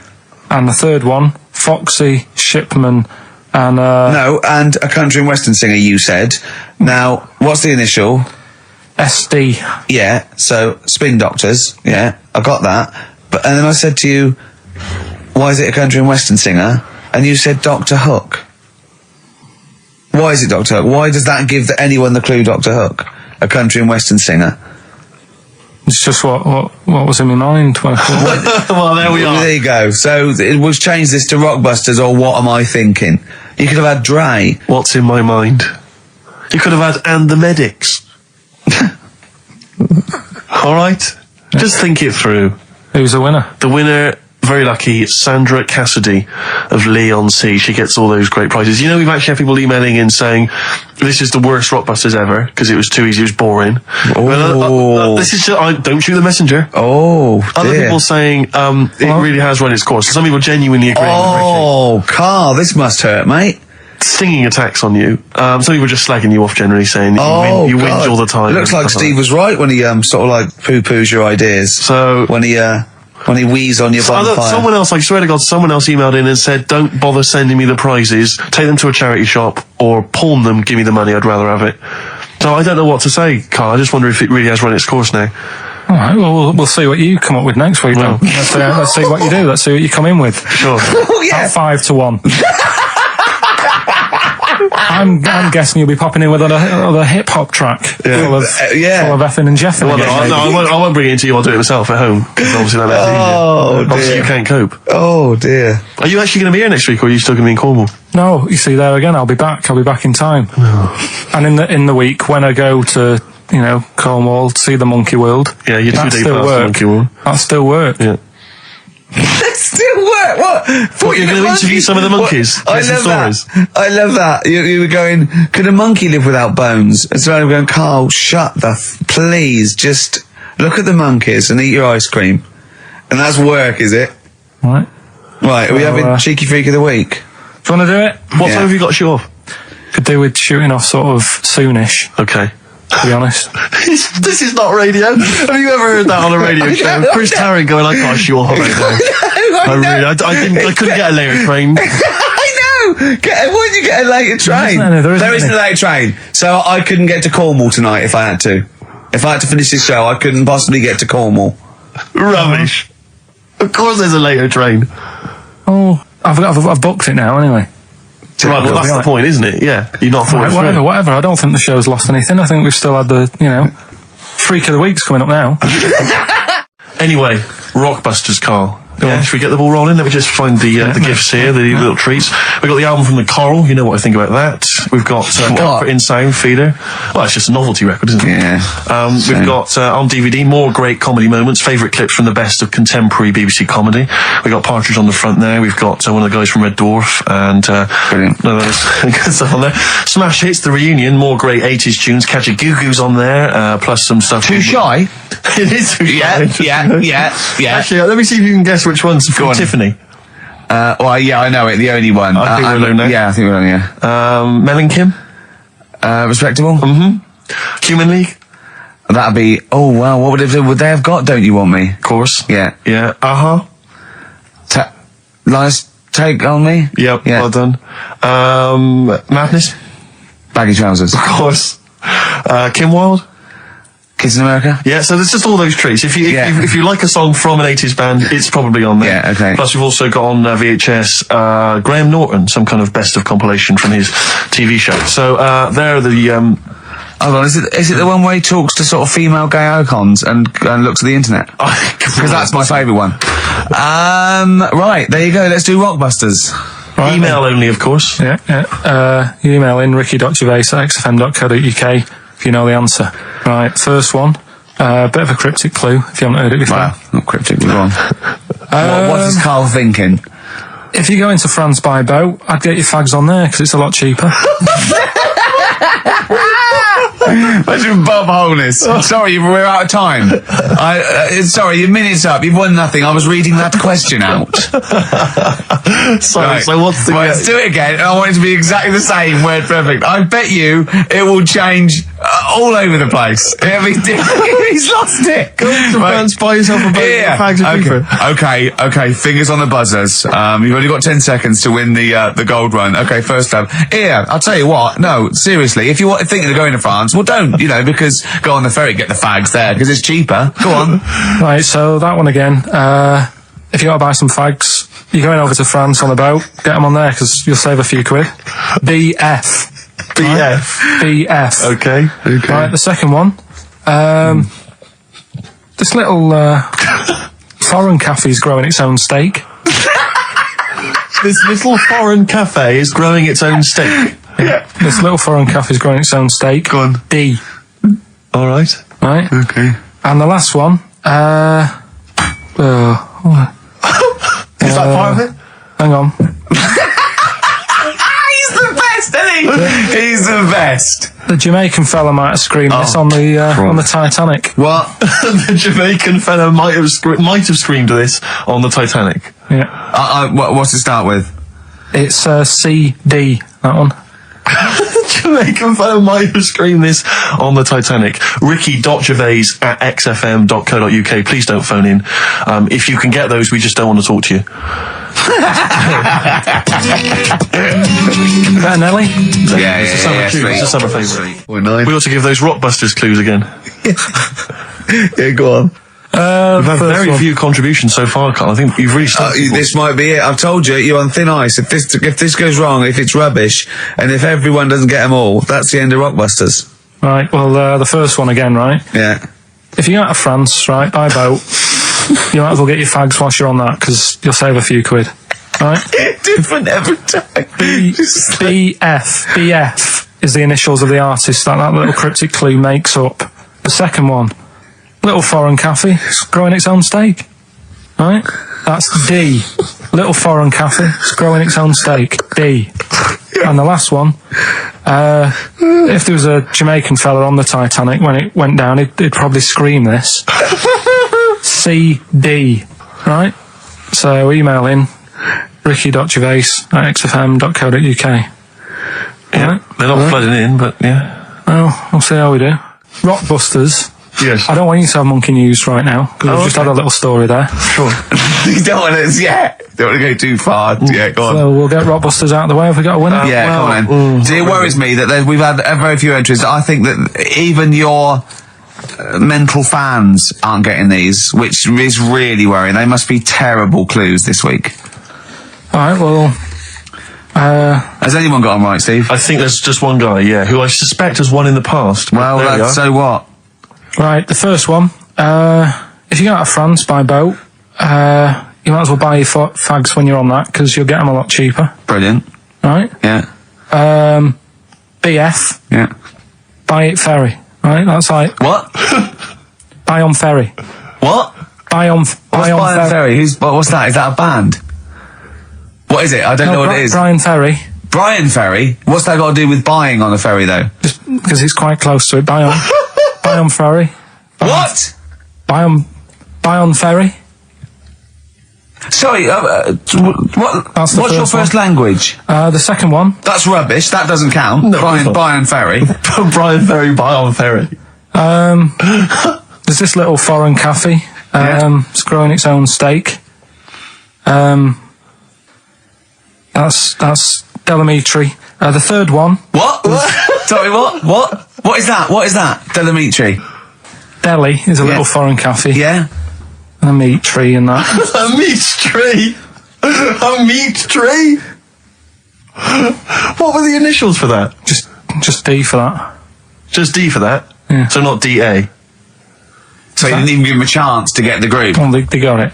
Well, no. No, they didn't. Right, it's the end. Go on, right. Go on. Delhi meat tree? Delhi meat tree. One word. D. Or any letter. They're growing their own meat. M's in it. Go on. Okay, so Bayern, I love Bayern Ferry. And Oxymusic was brilliant. I love Oxymusic. Go on. Can I just point out, Rick, that David Bowie? Delhi meat tree. Yeah. I don't see why necessarily Aidan, who emailed in, why he doesn't get to win, because he emailed in dire steaks. So seems to be just as valid, as far as I can tell, but Deli Mitri it is. And the last one, if there was a Jamaican fella on the Titanic... I'm looking forward to this. With a little bit of fear. Jamaican fella, if he was on the Titanic, he probably would have screamed this. Yeah. That's Christ de Berg. Oh, I don't know what to do. Stunning. So who's the winner? I'm not going to give it to anyone. I just don't... What's the Jamaican bit got to do with it? Just the D. Just Christ de Berg. Say it again? No, I think they've worked it out now. Say it again? Christ de Berg. And who's that? What? Who's that? Who's what? Who's Christ de Berg? Chris de Berg. Who's the winner, Steve? Do you know what? I'm going to give it to Abrams because he just treated you with nothing but contempt. Steve Martin emailed in again. He got the first two, and then the last one he just emailed. I neither know nor care about this answer. I'm tempted to give him each one. Do you know what you've done there, don't you? Go on. You've put the nail in the coffin of Rockbusters. I warned you for 3 weeks, and you sort of bucked your ideas up for a little while. But Christ de Berg... Those are the worst you've ever done. The worst... Deli Mitri. So, and didn't it just put D, and then Bayern Ferry. Bayern Ferry. Bayern Ferry.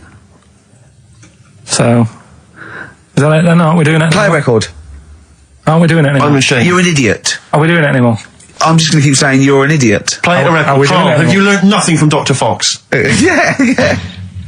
That's not Sony out the window. Aren't we doing it anymore? What, you need to start working on it now because they're so good. You need to start working now for next Saturday. Aren't we doing it anymore? Just, I don't know. Aren't we doing it? Flaming Lips, Fight Test. So, end of Rockbusters probably, I think. Well, a little rest. I didn't announce a winner, and I would like to give the prize to Mark Blackwell, because I think Mark treated the quiz with the kind of contempt it deserves by emailing in the right answers after we'd given them out. And that seems fair enough to me. That's the only way. I'm really still surprised you got them right. It's amazing. So well done, Mark. You get those fairly mediocre prizes. Adverts? I'd love some adverts. Yeah. Monkey News after that? Well, maybe. Now, Rockbusters, dead in the water, isn't it? We've killed that off, have we officially? We killed off Monkey News and Rockbusters. Didn't I tell you that there was some sort of petition for Monkey News? Was there? What was the story? A lot of just loads of emails and that. You mean you've done Monkey News? You mean you want to do Monkey News? No, but seriously, there's uproar, and people were like, "You can't get rid of Monkey News. Yeah. Don't be doing that." Loads of people. Was it monkeys trying to write the complete works of Shakespeare? Did Tony Blair get a whiff of it, and he's coming down like a ton of bricks?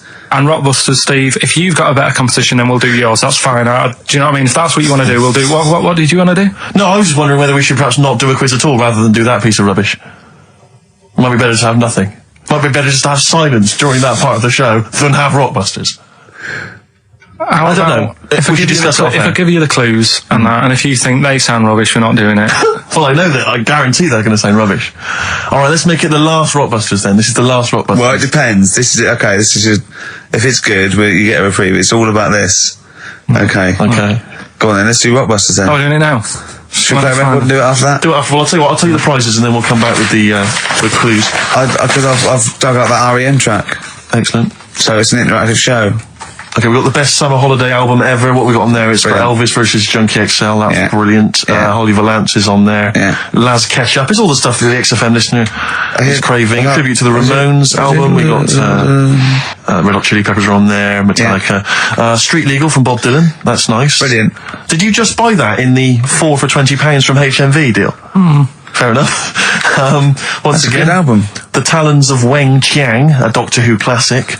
Yeah. And there's something for the XFM listener, 8 Mile on DVD. I thought that was nice, that film. That was the last bit was funny. It's a good film. And some good rap-offs in that as well. Yeah. So let's play a tune and then we'll come back with the Rockbusters clues. REM, go on. Give it to him. Anyway, listen, Rockbusters. Oh, come on then. Let's get it done. Really? Yeah. Come on then. Right, so cryptic clues and initials, you work it out, it's a band and stuff. Yeah. Right, Brilliant. First one. Bob Holness. The first clue, the doctor said part of the foot and the leg was no good, so he took him off and he threw him away.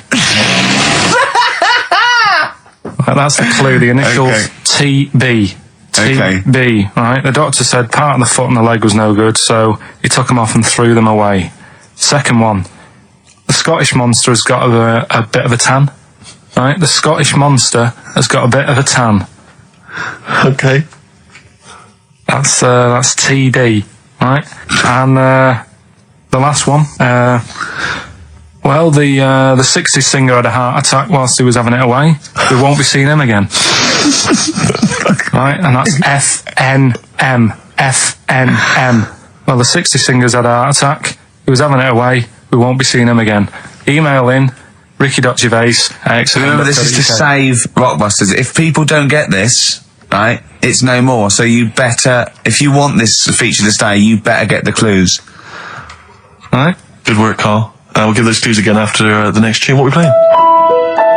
Yeah. We love it, don't we? You love it. Good, it's a good stomping pop #1 rock. Right, getting through it. It's the Rockbusters. It's the Rockbusters results, really, because this is a very important result. It's whether they stay in the Premiership or are relegated. This is the playoffs for Karl. Okay, you need 3 points. You need 3 points to stay up, Karl. Go on. Right, we had a lot of right answers in that. Right, okay. That's in your favour. You know. Okay. The first clue was the doctor said part of the foot and the leg was no good, so he took them off. He threw them away. Yeah. The initials TB. Yeah. Right. Go on. Tony Bennett. Alright, that's Tony Bennett. Tony Bennett. Tony Bennett. Yeah. Okay, that's a warning. That's a yellow card. That is a yellow card, but you can still get the points. Right. Because his name's not Bennett. Tony, brilliant. Tony, perfect. A pun. Toe, knee, his name's Tony. Perfect. Bennett, no, his name's Bennett. See? Well, he's in London this week as well, so I don't know if it's sold out. I won't mind. Are you on drugs, or have you? Did I actually crack your head? Did I actually give you some brain damage? Because you're worse than usual now. It's like, go on. All right, the second one. That Scottish fella. We've got to speed this show up. Hang on a minute, hang on. I've just got to make sure it's right. We don't want to look stupid. Right? That Scottish monster has got a bit of a tan. I don't think we can look stupid with material like this. TD, that Scottish monster's got a bit of a tan. The answer there, the darkness. I'll give you that. Right. Well done. And the last one. Goal. The 60s singer, he had a heart attack the other way whilst having it away. You won't be seeing him again. The initials FNM, that's Faith No More. Adam Faith. Right? No! Doesn't count! Why not? Adam Faith No More. Right? Adam Faith No More. So, sorry, what is the clue? Is the clue Adam Faith, or is it Faith No More? Just Faith, I suppose. Just Faith No More. The singer. So we got that. That's that. Safe for next week. Who's the winner? What do you make of it? You've got the deciding vote, Rick. Well, come on. I mean, you know my. It works Faith No More, but he's mixed up what cryptic is and that, because the fella. I mean, Adam Faith did actually die having it away, didn't he? Yeah. So it's all about him. It's all right. All the facts are right. Anyway. Okay, I think he's got a reprieve. I think I'll give it to him. I think I've got to give it to him, Steve. I think I have. He actually pulled it out of the bag, that one. There's no Jamaican fellas seeing icebergs or, Whitney Houston. The closest he came to is Bennett, and I'll let him off that. I've got to be a fair ref here. Well, fair enough, and well done to, I'm always a fan of names that for some reason just strike me or tickle me. Yeah. And this week the lucky winner is, Dave Suckling. There's nothing amusing about that. Oh dear. So well done to Dave Suckling. Okay. Suckling wins it. Suckling takes the prize. He takes the prizes, and well done to him. I guess there's more of that next week, and we're fast approaching the end of the show, Rick. I know you are excited about that, as am I. Well, I know, but the best to come, because we've still got Bruce Springsteen coming up now, followed by Monkey News. Right, Monkey News. It's amazing. What an amazing show this is. I'll tell you what, we should get rolling. Rockbusters. No. All right? No. Well, he has done it. He just said that he was worried about it because we said it's the last one. What do you think, Carl? I just don't think... I mean, can I just say now, Carl, seriously, I'm only responding to what we're getting on the email, which is people do not want Rockbusters. They really... There's one guy here who is... He says, it's James Pooley. He says he's preempted Carl by giving my answers to this week's quiz. I don't know what the clue would be, but his answer is no Van Ear. Nirvana. Yeah, good. Nirvana, yeah. That'll be sounds like one. Number 2, he's just guessed. I don't know again what the clue would be, but the answer is Kid Creosote. Yeah, that's good. That's a typical Rockbuster. That is brilliant. That's a better game. And the last one is Harry Seacombe. Yeah. Yeah, that'd be good. So, I mean, maybe we should reverse it. So people and we have to come up with a clue for them. And we win the prizes. Yeah. Have you got prizes ready as well? It's all there, but... Oh, I feel sorry for him now. What the prizes would have been. I'd rather just give them away to the first person to email in, frankly, than have to go through the torrent of Oh, God! Rockbusters. Look at Carl's face! I wish you could... Oh, can't we get this on telly just for Carl's face? Hey, I'll tell you what we could do, Steve. You know, like Smiley Miley and that used to take the Radio 1 Roadshow out? Oh, man, that would be amazing. Come on. Should we take it out? Hello, Bournemouth. Yeah, how many miles have I done? Don't care. No, should we do this? How many miles have we done? Well, XFM's down the road. Yeah. 1. Yeah. Should we take it out the road just so they can see Karl Pilkington? To be fair, though, I mean, you're not really keen to leave W1, are you? Oh, we wouldn't. Right, so where exactly would we take the roadshow? We'd do it outside. Outside the building? Yeah. Right, okay. And what would we do? It's called a roadshow because it's in the road, and I imagine, isn't it? And we'd give away T-shirts? Throw in T-shirts, and then we'd have a band. We'd have band playing. What was that band playing tonight? I forget, something Diesel, was it? Yeah. See, instantly forgettable. I mean, that was my point, really. we could have them on. Yeah, great. Yeah. Get a couple of celebrity pals down. Someone from Big Brother 2. That would be ideal. Well, Josh, the other little gay fella. Yeah. He'd come on, just wave. Yeah. I'm beginning to like the idea. Yeah. Brilliant, yeah. So we'll have Josh, something Diesel, we're playing the Bull and Gates tonight, whatever it is. Yeah. Right, I'll throw out some T-shirts. Yeah. And then Karl will do a live Rockbusters. Yeah? Well, I don't know. Do you want it? I just think that ruins it slightly. It would just bring the whole afternoon down, Rick, I think. We get it sponsored by someone. Yeah? No? Well, I'm just trying to inject a bit of... Read the prize is what we would have done. There's a PlayStation game here. I guess it's maybe not been released yet. It's a little demo of that. What's this? The American Song Poem Anthology. I don't exactly know what that is again, but lots of songs on there and a couple of compilations, arbitrary compilations, the Club Anthems compilation, the best summer holiday album ever. Wow. You've certainly sold it to me, Steve. The best air guitar album again. Brilliant. And an old edition of Only Fools and Horses. So, you really haven't put the effort into the prizes, Karl. So if that's the prizes, if that's the whole point of the competition, and they're the best prizes you could conjure up, in God's name, how bad are the clues this week? That's why he doesn't want you to do it, Karl. Alright, we won't bother. Forget it. Doesn't matter. Good. Excellent. Well, that's resolved. Brilliant. Crazy beats there on XFM 104.9. Right, we're going to do Educating Ricky instead of Rockbusters. Incidentally, on the subject of Rockbusters, we just had an email from Phil. He says, I could do with this week's rather shoddy array of prizes, as I'm doing a car boot sale tomorrow and need a bit more tact to fill the table. Probably send it we might as well do it anyway. Yeah. Karl, come on, what's the matter with you? Are we doing Rockbusters? I'll tell you what. Come on, Rick. I'll tell you what. Because it's your special day, and I want you to have a great time today. Yeah. We're going to do Rockbusters. If you cheer up, miserable. It's just got ratty then. Go, don't push it on my head. Don't put it on my head. Right, what were you trying to put on my head? I was trying to put a pear on your head to knock it off with a ball, like William Tell, but it was because your head is so round and the pear was round. I tried to flatten it a little bit, and I didn't know it was a juicy pear. So I thought it'd be like just to crush it a little bit, and then he went mental because he had juice running down his face. Oh. Why is it my fault? The pear's a faulty pear. Exactly. Get proper fruit in here. It worked with the apple. That was fine. And then he gets ratty with me. Okay, let's not waste any time with Rockbusters. let's whip through it. Just do the clues, quickly. Quick, go, Rockbusters. Right, go. Right, the first clue. Yeah, hurry up, faster. All the police cars are on fire. All the police cars are on fire. What's the initials? BS. BS. All the police cars are on fire. Good. What's the next one? The director of 28 Days Later is shouting about sleeping outside. Yeah, okay. What's the initials for that? DB. Right, okay. Okay, yeah. Right, go on then. He wants to be a sailor. Why is that? Yeah, well, what's the initials there? B. Brilliant, okay. Give them again quickly, because I didn't quite catch the second one, so but go from the top. All the police cars are on fire. Yeah, that's BS. BS. Yeah. The director of 28 Days Later is shouting about sleeping outside. Yeah, okay. DB. Yeah. Right? He wants to be a sailor. Why is that? Yeah. B. B, okay then, brilliant. Okay, now Karl, you going to cheer up now?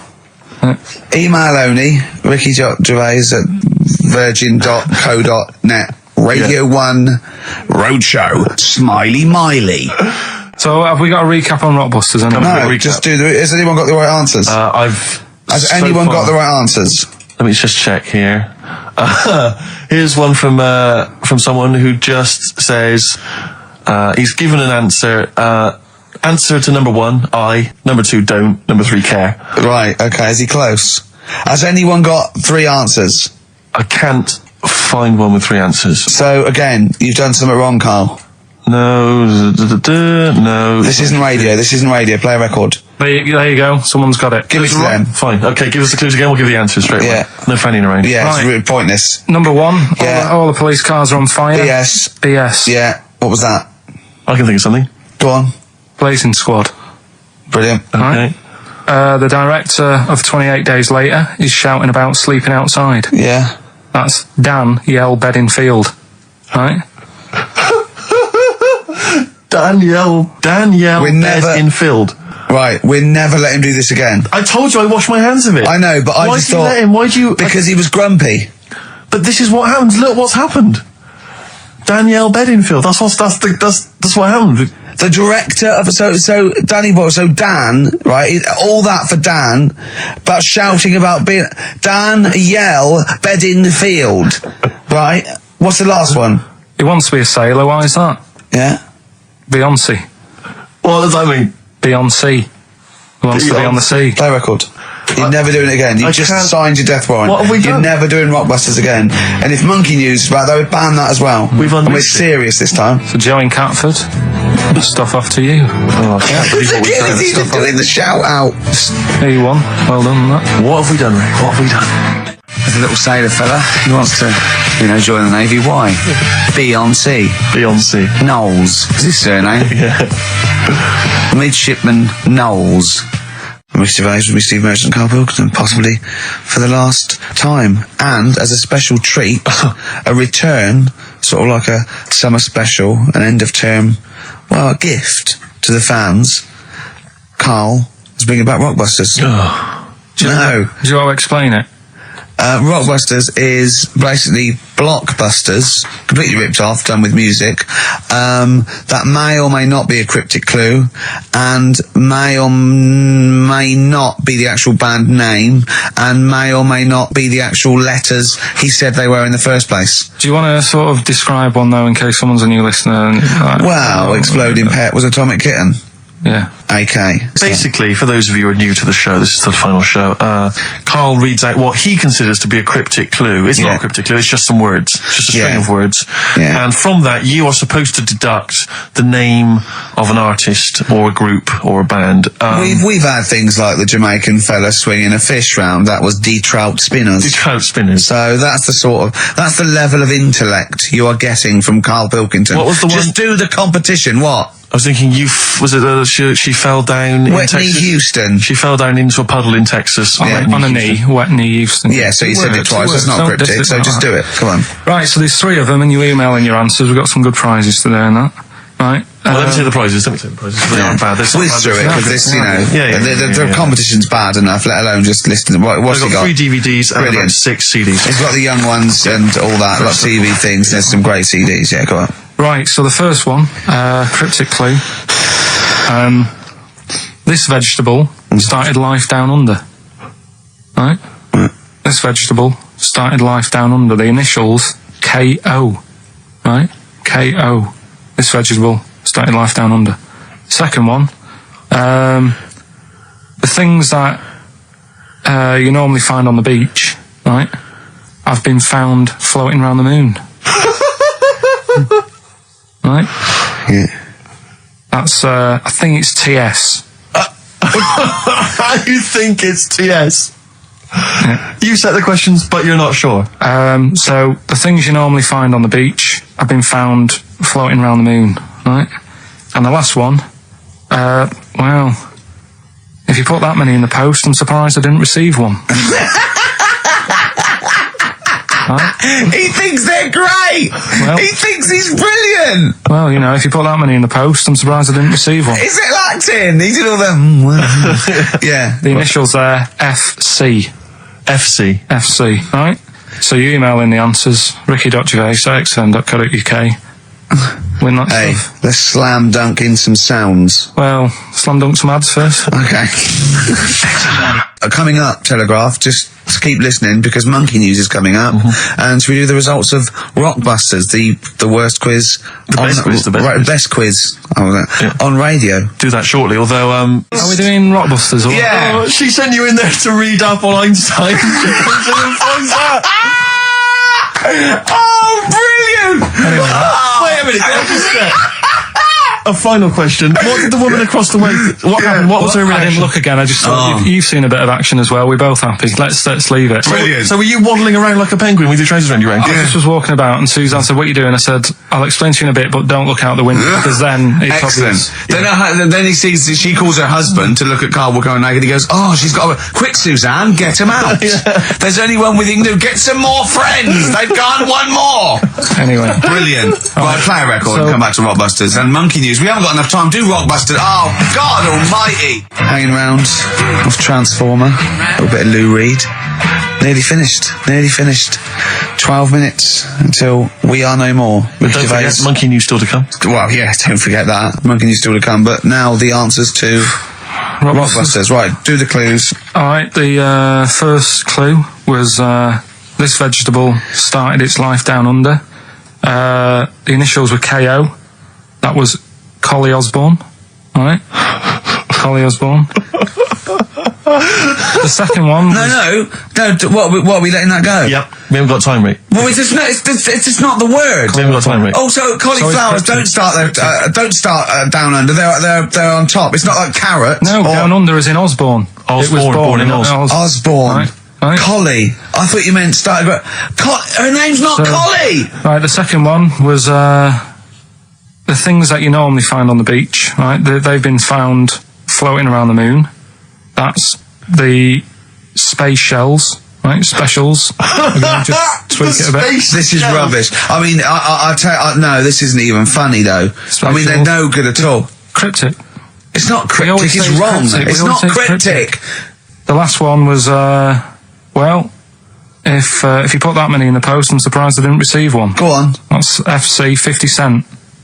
Right? What? 50 cent. It was 50 cent. I didn't receive any, so Collie Osborne. Collie. Her name's not Collie. Her name is not Collie. Doesn't matter. It doesn't matter. Well done to Gina Ferry, who has emailed in. She's got all those answers right. Yeah, just emailing your address and that. And yeah, email that. You're such an idiot, Karl. As are you, Gina. All right. 104.9 XFM. You all right?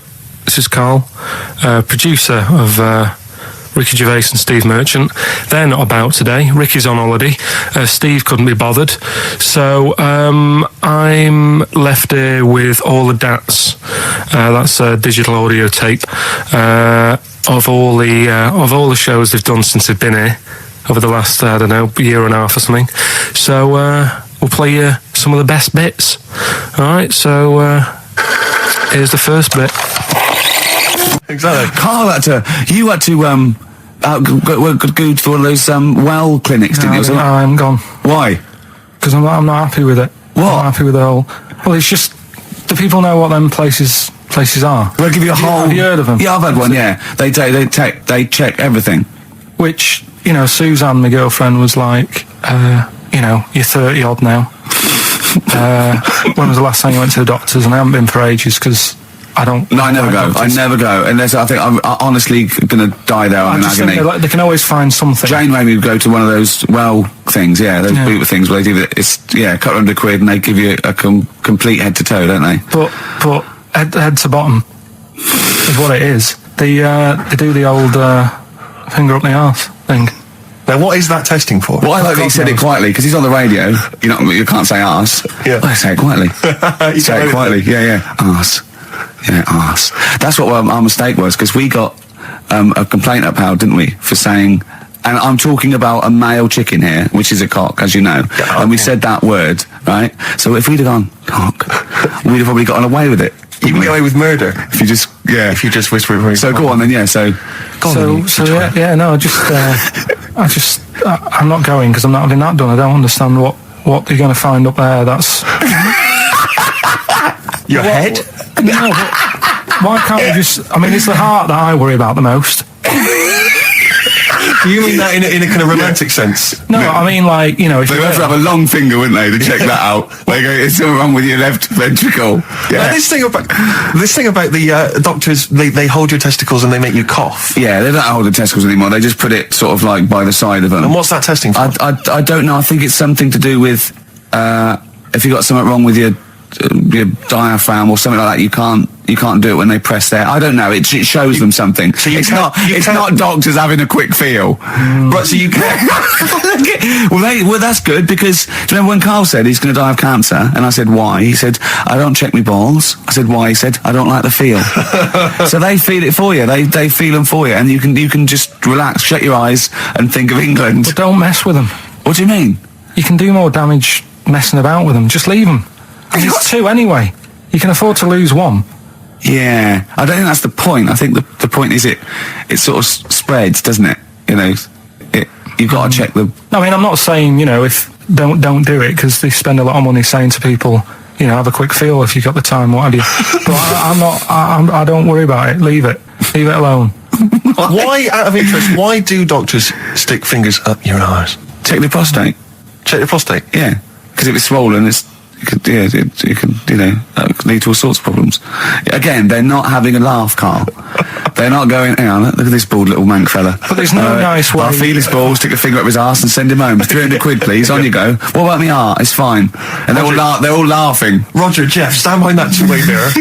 yeah, what's this? I'm not going anyway. So. Really, you're not going because you don't want...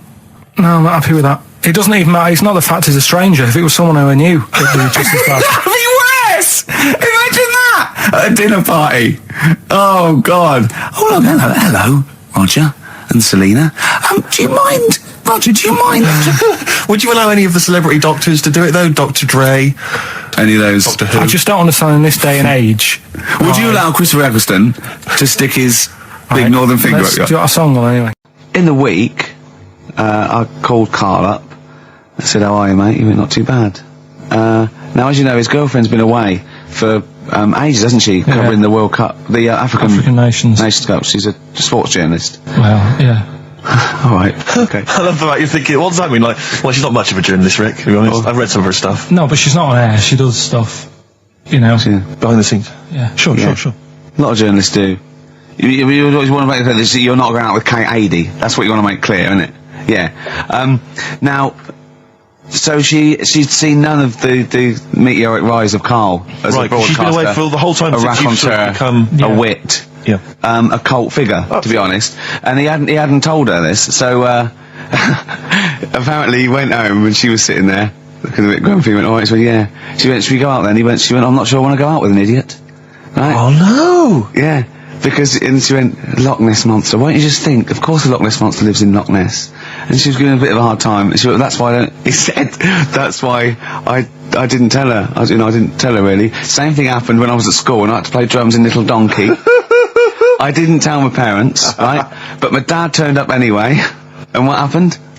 How old were you, Karl? Well, it was the school that I used to go to. Oh yeah.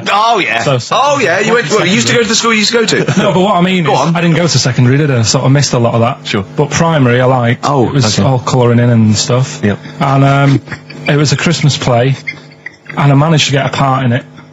And, did you audition? No. Got got a part in it, and I should have been playing the drums to the one about Kings. We Three Kings. Yeah. I was meant to be doing that, but Little Donkey came on, and it was one of those. What do you mean came on? That was like next up on the next song. Right. And it's one of them songs that you can't help sort of tapping along to. Yeah.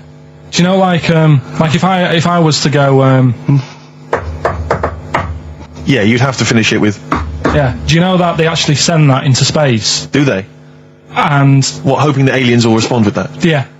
They do that because apparently it is one of them things that you can't help. What, even if you're an alien life form?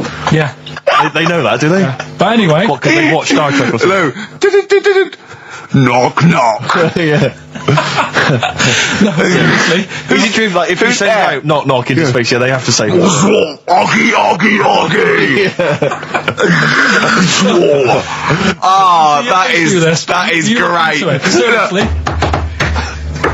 Oh, hold on, what's something out there? What's a little green fellow? That is great. Yeah, so anyway, that is Little Donkey is like one of them tunes that you can't, and I was there and I had the drumstick and I thought, oh god. The drumstick! I could feel myself, and anyway, just wanted to do it, yeah. I started going along and playing Little Donkey, which I wasn't meant to do, but it went down such a storm. What, were there people like parents and that dozing off, and then suddenly they heard your version of Little Donkey, and they thought, wait a minute, now it's really picking up. What do you mean? I'm glad we paid £1.50 for this. What do you mean it went down such a storm? I'm going, hold on, was it like when People have Ringo lighters in the air. It was like when Ringo joined the Beatles, now going, boo, Pete Best, but he went, yeah, and I went, whoa! Oh, God. No, but the teacher just said, oh, it went down really well, you can do that again tonight. Right. When you're in it again. But anyway, so my dad was there, and you hadn't told him about this performance, so he just turned up off his own back. I never took the letters home and stuff to show my mum and dad, because it just put me off. So, anyway, he turned up, don't know why, he must have heard from someone else's dad. Yeah. He turned up, and he swore about me, which... Did he? I don't... Could you use a word that's allowed to be said? The word? Of course it is. Right. If you got a kid in the car or anything, you can turn it down now. Yeah. Right? But he said... there was a guy stood next to him with a camera, big video camera, filming it. And he said, yeah, film it, but try and avoid getting the twat in the hat in the shot. Because I had one of those porters, you know, the little round pork pie hats on. Right. This is so sad. What, was this a nativity play? It was about Jesus and stuff. Yeah, well, there was a porter there helping him with his bags. Of course there was, I forgot. I mean, Mary and Joseph, they got there. Yeah, because it was the hope, you know, because the inn was full. But I think the porter doubled up with the inn and the stable. Right, that was nice. So he carry bags over, Yeah, no, so yeah. You're right though. I don't know why I was wearing one of them, but I was. And your father said that. And how did you know your father said that? Did you hear it? About it later. Oh, he told you about it later. Yeah, I was talking about stuff I'd done at school, and he said, "Oh God, remember that?" And I spoke to him the other day about it. Right. And oh God. Shame. So that was the end of your sort of drumming career, really, because it could have been. I mean, you know, the audience loved it the night before. Yeah. You could have like been, who knows, a whole new world for you. Yeah. Have you done any stuff? I've never drummed. I wish I had, man. That is that's a movie story, but is that, and that's why you don't tell, your mum and dad don't know you on the radio, do they? I think when they were down the other weekend, they had to come in. I just said, I'll just go in and press the buttons. Because they could listen on Sky Digital, couldn't they? They could do. But you wouldn't want that, would you? I don't want that. No. Play a record, and I want to talk to you again a little bit about this later. Yeah. Right. I mean, I'm a little bit concerned about your toilet discussion. Well, what exactly is your point again? I was just a bit bemused. That's all. You see, it's a tricky one. All I'm saying is, right, there was at the pub quiz, I go to the toilet, not thinking about anything, I try to go, right, there's a little gay fella next to me. I love this little gay fella. Now, the weird thing is, there's nothing stopping him having a little glance, right, because he's allowed in the fella's toilet. Yeah. Now, I'm not allowed to go into the woman's toilet and have a little look round. Right. So all I'm saying is, should they have another toilet area? What, for gay people? Yeah. And so this would be gay men and lesbians? Is that going to complicate things? Well, I mean, I can only assume. I mean, to what point? I'll ask you a question, right? If you're intimidated, that's a shame. But you know, most gay men aren't looking at your knob. You know that. What do you mean? I can only say that 99.9% of gay men who use a urinal standing next to what they assume is a heterosexual man aren't looking at his knob. And what they're doing then? They're emptying their bladder. No, but the thing is, I can't talk. You're saying like, you know, about would you have one toilet for lesbian women and gay fellas, right? What does that mean? Would it be mixed? Would it just be? Would it have a man on one? That's heterosexual man. A little picture of a woman, and then what? What would the little icon be? A man and a woman. A man and a woman. Just having a chat. Yeah. In pink and dot lines. But you couldn't mix them, because then what would happen is you'd get people who are going, oh, I'll play up to this a bit. Or pretend to be gay. And yeah, you know, sort of grow a moustache and shave their head. And pretend to be a lesbian. Right. Yeah. So I see. So you know, people pretending to be gay so they could go in and have a look at the lesbians. Yeah. Right. So that would mean that we need 4 cubicles now, would we? Yeah, no, this is fine. 4 cubicles. So every pub now... How many toilets do we need at the Every moment? pub's now got 4 toilets. Oh, Karl, bisexuals. Yeah. Now, interesting. Bisexuals. How many toilets do we need now? Call the council. Do you use any? Huh? No. No, because they're interested in everything, aren't they? Because a little bisexual fellow will be looking at your knob. Right, with them, what you do, you just have a door, you open it, and there's one urinal there, so you can't get a queue. They have to sort of wait. I just thought that, well, why can't there just be a thing between the urinals, so no one can look at anyone else's knob? Wait a minute. Just to go back to Ricky's point, what stops, even if we've got the toilet for gay men, what stops the gay men who want to have a look at your willy going in the regular toilet and pretending that they're straight? Most men don't wear gay across their head. Exactly. They don't have a tattoo. There's no branding yet in the British house where they have to declare. So we're going to have to expand this. So we've all got to carry identity. Do you know you can see a gay, can you? Coming a mile off. No? No, I'll just hold it in next time. No. Can you tell gay men? Do you know a gay man? I'd say probably if you did if you lined some people up and said point them out, I reckon I'd get. But hold on, we're not talking about people dressed in leather with the arse cut out and an handlebar moustache. Yeah. We're talking about the everyday, non-seen. Of course. Yeah, but I mean, suppose I put you in a room and there was 10 naked men, right? Yeah. And there's 5 gay men and 5 hetero. Could you walk along that line looking at those gay... Am I naked? No, you don't have to be naked. Why would you have to be naked? To catch them out. Play a record! How would you catch them out? Don't go into it. Don't go into it. Play a record. You're listening to the best of, basically, Karl Pilkington. What should we do next? It's too much. Do we need them out of the way? Do we need them out of the way? Yeah, just... let's explain it again. If you're new, I'm sort of on a bit of a mission to find out, we've got a lot of animals and insects in the world and stuff. Yeah. Do we need them all? It still amuses me. So we found out we've got to keep jellyfish. We've done octopus. So we've got to keep them. This week, snails. Do we need them?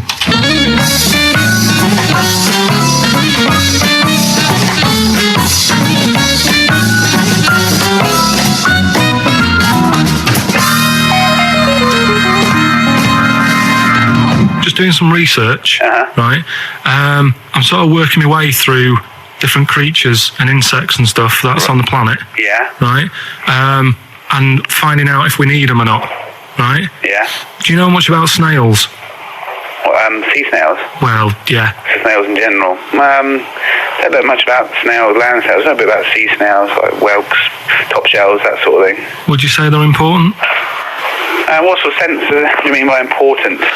Say if we had to sort of get rid of some animals and insects and that because we're running out of room. Right. Do you know what I mean? Because I'll tell you what I know about some snails. I don't know if this applies to sea snails as well. I mean, I called you today because a lot of other places are shut. Yeah. Right? So, I know they like to eat stamps, apparently. The glue on stamps. They love it. Right? Right. Apparently a lot of letters and stuff aren't getting to where they're meant to be getting because snails are crawling into letterboxes and eating the stamps. That obviously doesn't apply to the sea ones, but that's a problem they're causing. All right. Were you aware of that? No, I didn't know that. Are you glad you answered the phone today? Right. They love beer. Beer, yeah, who doesn't? And also, I don't know if this is right, but I heard that they sleep for 13 years, or can do. Right, I wouldn't know if they can sleep for 13 years or not, but I mean, sea snails are pretty important. Yeah, they do quite a good job in the sea. They graze on algae and they provide food for other animals. I mean, you can say that about any fish, or any animal. Why do they exist? Would you be upset if someone said we're getting rid of them? Oh yeah. You would be. They're an animal, I wouldn't. Forget being like favouritism and all that I get for them, right? There'll be other things knocking around you can sort of spend your time looking after. You'll still have a job. Don't be worrying about that. Because I'm not going to get rid of all the fish. Jellyfish need looking after, so you're safe. Yeah. But do we need them? Come on, there's loads of people saying, come on, we've got to move on through the animals, and you're holding them up saying, well, I want to keep them. Well, who's saying we need to... That just sounds a bit crazy to me. Just imagine. Do you know what I mean? And they would come to you because you work in an aquarium, so they'd be asking for your advice. Right. And you're slowing it down. Well, they asked my advice and I'm giving it to them, so, that's what I think anyway. Yeah, but snails, I mean, like I say, they drink beer and that, What did they do apart from some food for a whelk? They were around... Their descendants around a lot longer than we have been. Yeah, they've been around a long time, but what have they done? Well, they've survived that long, so they must be doing something pretty good. Well, apparently they sleep for 13 years, so really, even though they've been around for ages... I think that sounds a bit... But I don't think they sleep for 13 years. Not all of them, just the tired ones. So, snails, do we need them? Well, yeah, I just think they've got to... Just as, it's not for us to say, do we need them or not, we can't. So you think we should keep them? Yeah, definitely.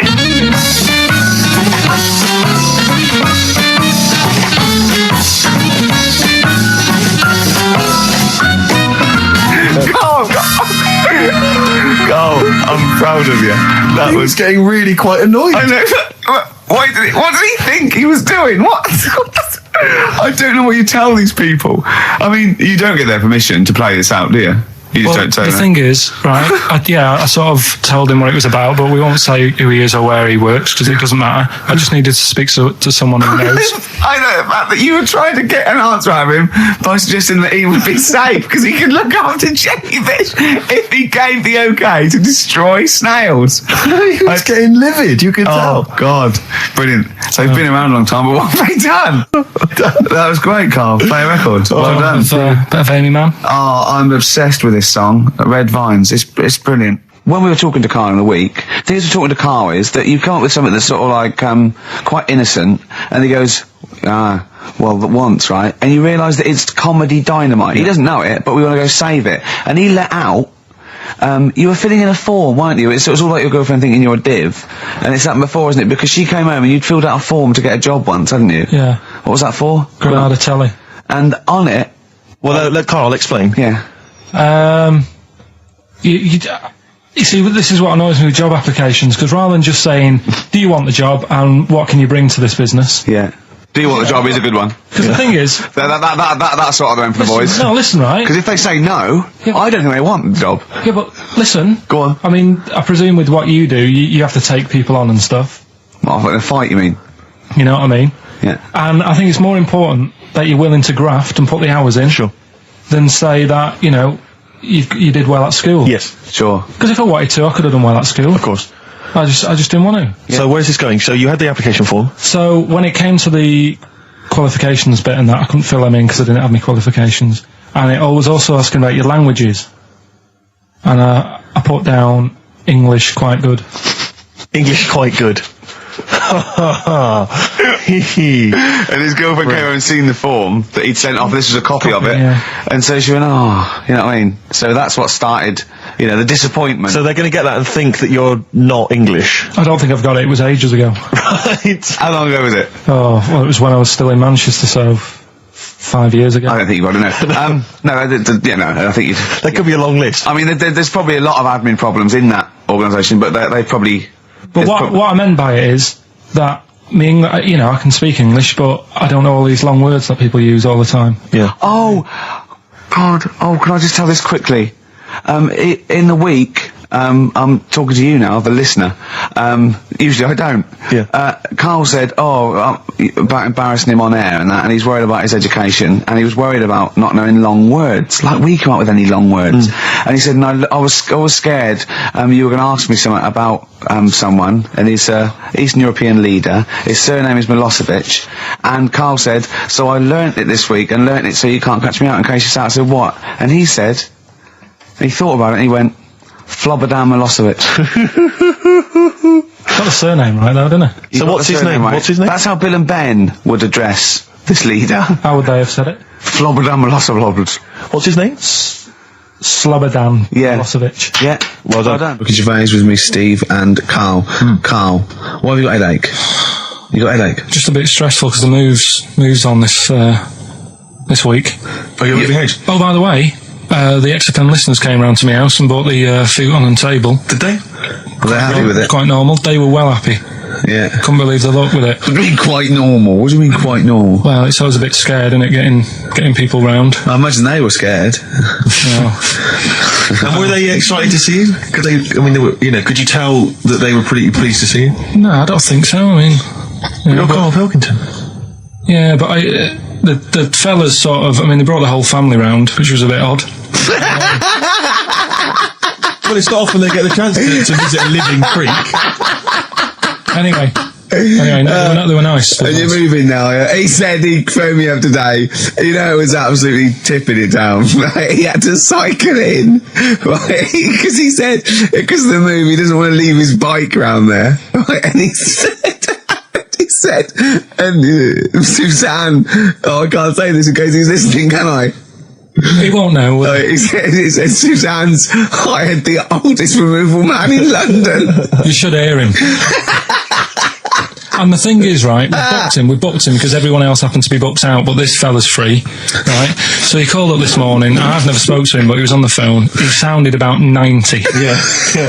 Carl thinks that he's going to have to do all the work. And the thing is, right, it seems he only wanted some Werther originals. Listen, it seems to be cheap because it's £50 an hour.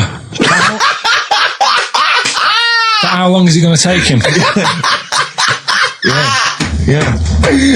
So genius. When's the move on then? When's he? He's coming round. He came round today to bring some empty boxes, and he was struggling with them.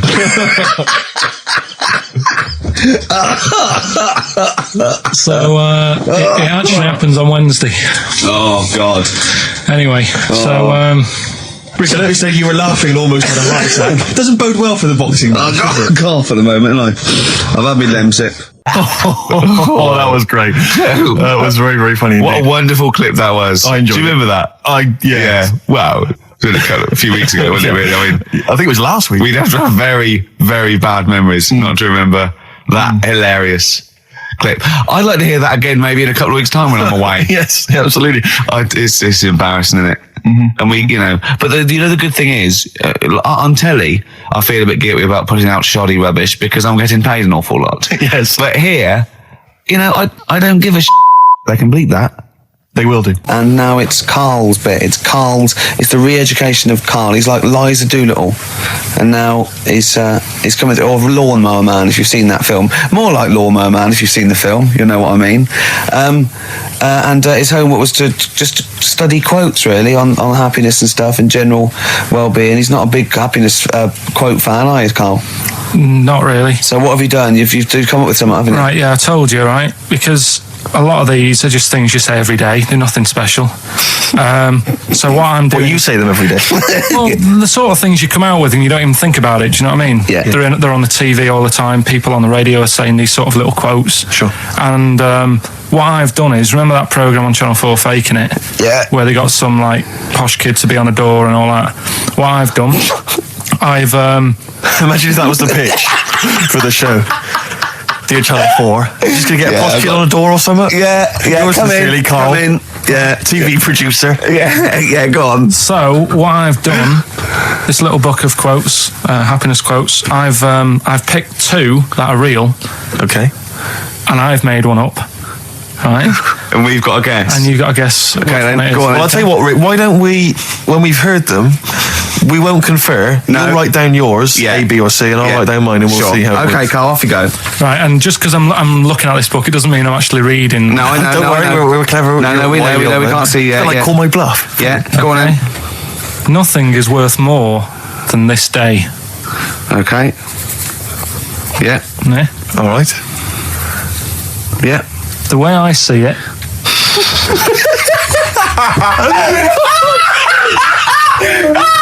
Oh God! My head's gonna burst. No, hang on. My head's gonna burst. No, Hang on. this might not be Carl's. Oh, it might not be. How do you know I haven't tweaked them a little bit? Yeah. Good Okay, point. fair Good enough. point. No, good point. The way I see it, if you want the rainbow, you got to put up with the rain.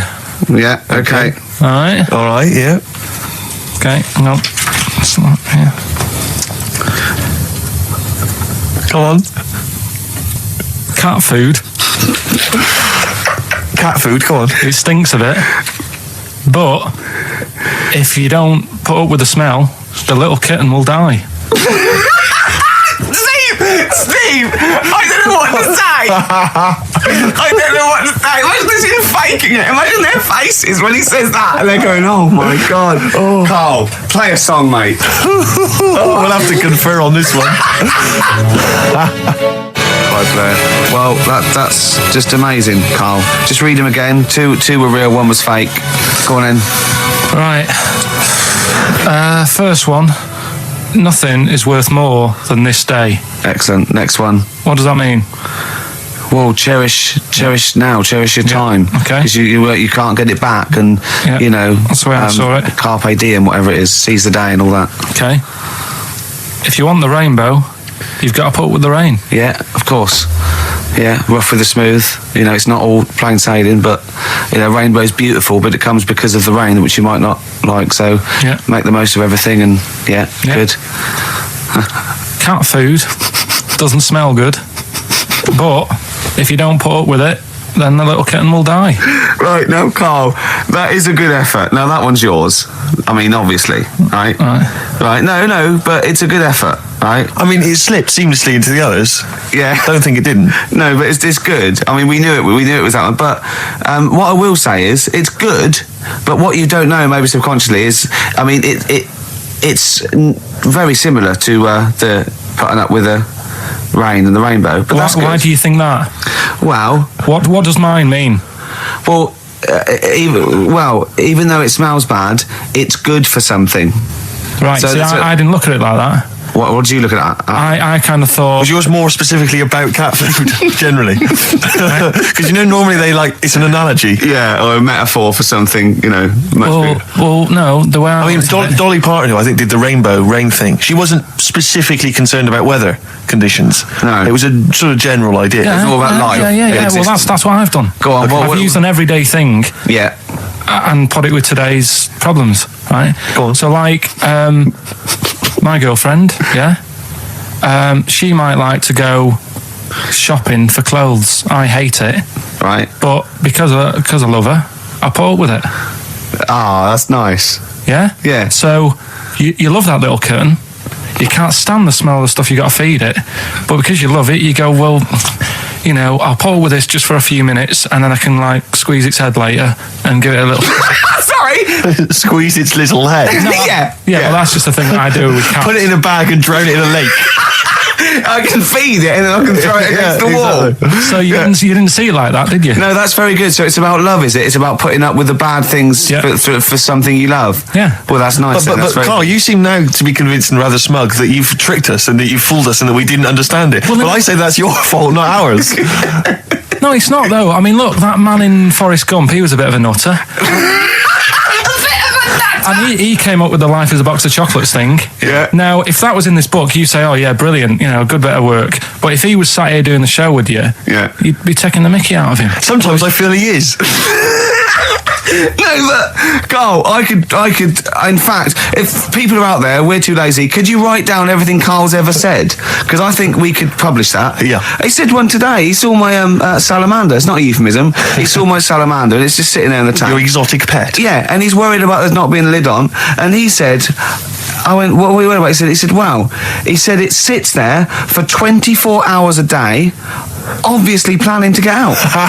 Well, it's got nothing else on its mind, and it's the daft thing is, he has actually got the lid ripped up a little bit. And I'll be looking up there, and it's going to get out. But what's the worst that could happen? What's it thinking? What do you think it's thinking, this salamander? It's got its eye on the DVD player. I can have Ian be down the market. Well, it's like those people who, those cab drivers that you'll meet at sort of 3 a.m. who've just got a car, and just went out with a car, and just I'll pick people up and charge them. I got in one once. I said to him, the guy just pulled up. He said I was in like East London. I'm going back to North London. I said, going to Swiss Cottage. He went, sure, hop in. We set off. He went, do you know the way? I said, well, not really, no. I thought you'd know the way. You're in a cabbie. He went, no, don't really know the way there. I said, have you got an A to Z? He went, no. I thought, well, if you're going to go out just on the, just winging it as a cab driver, two things, take a map and a torch. He didn't have either. He said, well, I'll probably get to Camden. I said, right, I'll direct you from there. Drove on for about 5 minutes, making conversation. About 5 minutes later, he went, do you know the way to Camden? I thought you knew the way to Camden. I don't really know the way. I thought you did. Oh, it was lewd. Let me out. 4 quid. Exactly. And that's, I don't know who's got that sort of time on their hands that they just think it's 3 a.m. I'm at a loose end. I think I'll go out doing a bit of cabbing. Wow. Yeah. Because your dad was a cabbie, wasn't it? Yeah, he was. Yeah, couldn't stand it, but it's good money. He was he wasn't like a chancer though. What was he doing when he put that little Forrest Gump in a weedy bin? That was part of the cab company thing. They had to do like a charity event once a year, and he did it 1 year. Never asked him again. Tell the story again. I'd rather not, because we got a few sort of complaints about it. Why? Why did you get complaints about it? Because he put a kid in a bin, and it's not the thing to do. So, but we could use it as a sort of sobering lesson for people. Yeah, tell it like a you shouldn't do it. Nah, but that's how I did it last time. But people still didn't like it. All the stuff I tell you, we don't take the mickey out of people on purpose. No. It's real life, innit? And that goes on in life. Yeah. My dad was saying that in hospital, though. Do you know I was in hospital? Yeah. He did some jokes about old people and that. And he said, at the end of the day, if something makes you laugh, it's funny. And if it makes you laugh, you can't help laughing, can you? Do you know what I mean? So, what are you meant to do? And laughing's good for you. Yeah. So... But being laughed at isn't as good for you, is it? No, but there's probably more people laughing at one person. So if you balance it out, there's only one person who's upset and there's a bunch of people laughing. So it's genius. Give me an example of that. Give me an example. Oh, for instance, Karl Pilkington as he talks and the people listening. Yeah. No, give me an example of I can't, because again, that's what I'm saying. I can't tell you the story because there might be someone out there who... This person might even be listening and think, I forgot about that and you brought it all back to me. So I'd prefer to leave it, but I think people know... Why did he put him in the bin in the first place? Because he was getting out of hand. What was he doing, though? You see, I can't explain. You can, don't be silly. I prefer to leave it, honestly. What was he doing? Was he annoying him? He was annoying my dad and the other people in the cab. Right. And he thought, how can I deal with this before it gets too out of hand? Yeah. He pulled over and put the lad in a wheelie bin. I'm going to embarrass. So we'll leave that. I remember I was on I don't know if this is all right to talk about. I mean, it happened, so, not worried about it. All right to talk about. Everything's all right to talk about. But I was on the train, right? Coming from Manchester back to London, right? Yeah. And got on it. It was like a Friday night, and it was heaving, like the last train is and all that. And absolutely chocker. Right? Yeah. So I'm walking through the carriages, thinking, is he in his seats anyway? Anyway, everyone's like, it's heaving, right? It's people stood up in the doorways. You can't get in the toilet and all that. There's not going to be any chair knocking about. So walking through, and anyway, I see this one empty chair sort of in front of me. Right, I think, why ain't anyone sat there? Right, I'll just rush to that, get to that, I'll get myself a seat, plonk myself down, right, and sort of turn round, see who I'm facing, see who you're sort of having a chat with. Little fella there, right, little Down syndrome kid, right, sat there, and he goes, all right. And I thought, oh, right. Not bad, but do you know what I mean? They're always talking, aren't they? They ask a lot of questions. Right, so I was like, oh, here we go, 2.5 hours. And I couldn't get up because the thing is, that's obvious. Sure. Right, so that's like mean. I never want to be mean, do you know what I mean? No. At the end of the day. So anyway, so I think, I know, I'll go to sleep. Clever. Right, so I shut my eyes and he leaves me alone and that. So then my phone goes and I think, right, what do I do? Do I ignore it? Or do I open my eyes and see what it is? Anyway, I open my eyes, it's Ricky calling about something. About nothing, probably, actually, thinking about it. It wasn't even worth answering, right? So anyway, I'm awake now, aren't I? So he's like, hello? And I'm like, all right, mate. And he says, you're muscly. You're right. Oh God! And I said, yeah. And he goes, why? So I said, no, just am. It's again stressing me out because I was thinking, why am I muscly? I don't go to the gym.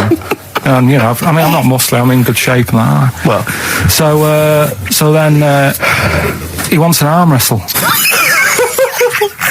On a crammed train from Manchester, so I've got another hour and a half of this. When you talk back, he'd soon have got up and left. If you just started asking him questions, he'd have got up and left with a drivel you come out with. So anyway, do you know when you're under pressure, you're thinking, well, he's said that I'm muscly. Right, so do I do it or not? And there's people watching, not joining in, not sort of having a laugh and that with me, just like watching but pretending they're not. Oh, and I'm God. at one of those table seats, and he kept saying, come on, I want to arm wrestle. So, and he was getting loud, and I thought, I best just start an arm wrestle. What do you mean? What do you mean? I best just have an arm wrestle. What do you mean? Get it over and done with. I had to. If he's going to keep asking, I had another hour and a half on the train. Oh God. So anyway. Oh my God. I'm thinking who won. Well, were people putting bets on? How was it working? It was stopped, and just as well, really. What do you mean it was stopped? Was it game? No. He was winning. I was struggling a bit, right? Yeah. And he was really taking my arm down. And then he sort of let go and started laughing. And I thought, thank God he let go because I would have made. You know what I mean? If I lost that, everyone's in the train looking. And all the rest of it. I never felt it's suddenly serious to him that he's got to win this. Anyway, Pilkington. But then he just, then we were chatting about favourite food and that. He likes sausages. And I said, he said, do you like sausages? I said, yeah, they're alright. I like a bit of Chinese and that as well. And he was saying, I can't have Chinese. Not allowed Chinese. Why? Don't know. He just said, it's not allowed to have it. But yeah, I had a good long chat about stuff and that. But so you enjoyed it in the end? In the end, it was all right. Yeah, it's just. What do you expect? Okay. No, but it's that thing, isn't it? It's always whenever you're faced with something different, it's always awkward, isn't it? And that's the thing. You're talking about him now, are you? And I think I did all right because everyone else was ignoring him, but I probably made his day pretty good. Yeah. We were a nice bloke. I like the idea that newlywed couple are probably thinking that's going to be a similar journey down to Cornwall. This is the Best Of Show on XFM 104.9. I'm Ricky Gervais, with me Stephen Merchant. Yes. I hope you're enjoying the Best Of. I'm amazed that these are the highlights and that we've strung it out this long, Rick. But the good thing about this is, we're not here, we recorded this a couple of weeks ago, just the links, right? This has taken us about 10 minutes for the whole show. We get paid the same. Why don't we do this every week? That's a great idea. High five. Listen to this clip, it's brilliant. Okay, what's the next one? What's the educating Ricky? I don't know. See, like I say, I was looking around and there's stuff that is interesting. Right, I was looking on the web. But there's no point. Well, it's just that I found one about... What's the point? About a lad who 8 years old, but he's still breastfed. Now, I don't know if you can get anything out of that. Is that what his mum said?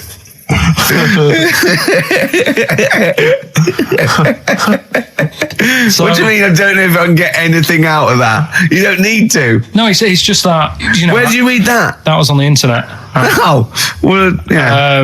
You're always unspecific when you mention it. It's just it was on the internet. Well, I'm trying to think what I put in. I think I put in Y to see if I'd confuse the computer. And then, Carl, you are... No, honestly. I did a search, put in why, and it came up with funny things that, like, why is this person doing that? Why is that? And it had a picture of this 8-year-old lad, sort of, on his mum's nipple. And it was saying, is this healthy? You sure that wasn't asking you that question? What? I put in why? Just confused the computer. What do you mean? Yeah. Stop it. Yeah. Oh, look, yeah. Last week, I was walking home with him, and I went, he was saying something stupid, and I went, I've got a competition for next week. Let's do a phone-in, and it's called Karl Pilkington, Genius or Fool. Yeah. Right? And he went, No. I went, why not? He went, well, it'd be confusing because they say there's no difference between genius and being a fool. They do that, don't they? No, but it's rubbish. And people say there's a fine line between madness and genius. And, it's a ridiculous soundbite. They don't say there's a fine line between a genius and an idiot. Well, the people who do are idiots. Yeah. So what would you do there, though, just to sort of wrap that little thing up? What would you do? That lad loves his mum's milk. What are you asking me to come up with? No, I'm just... A title for the story? No. It's just what would you do?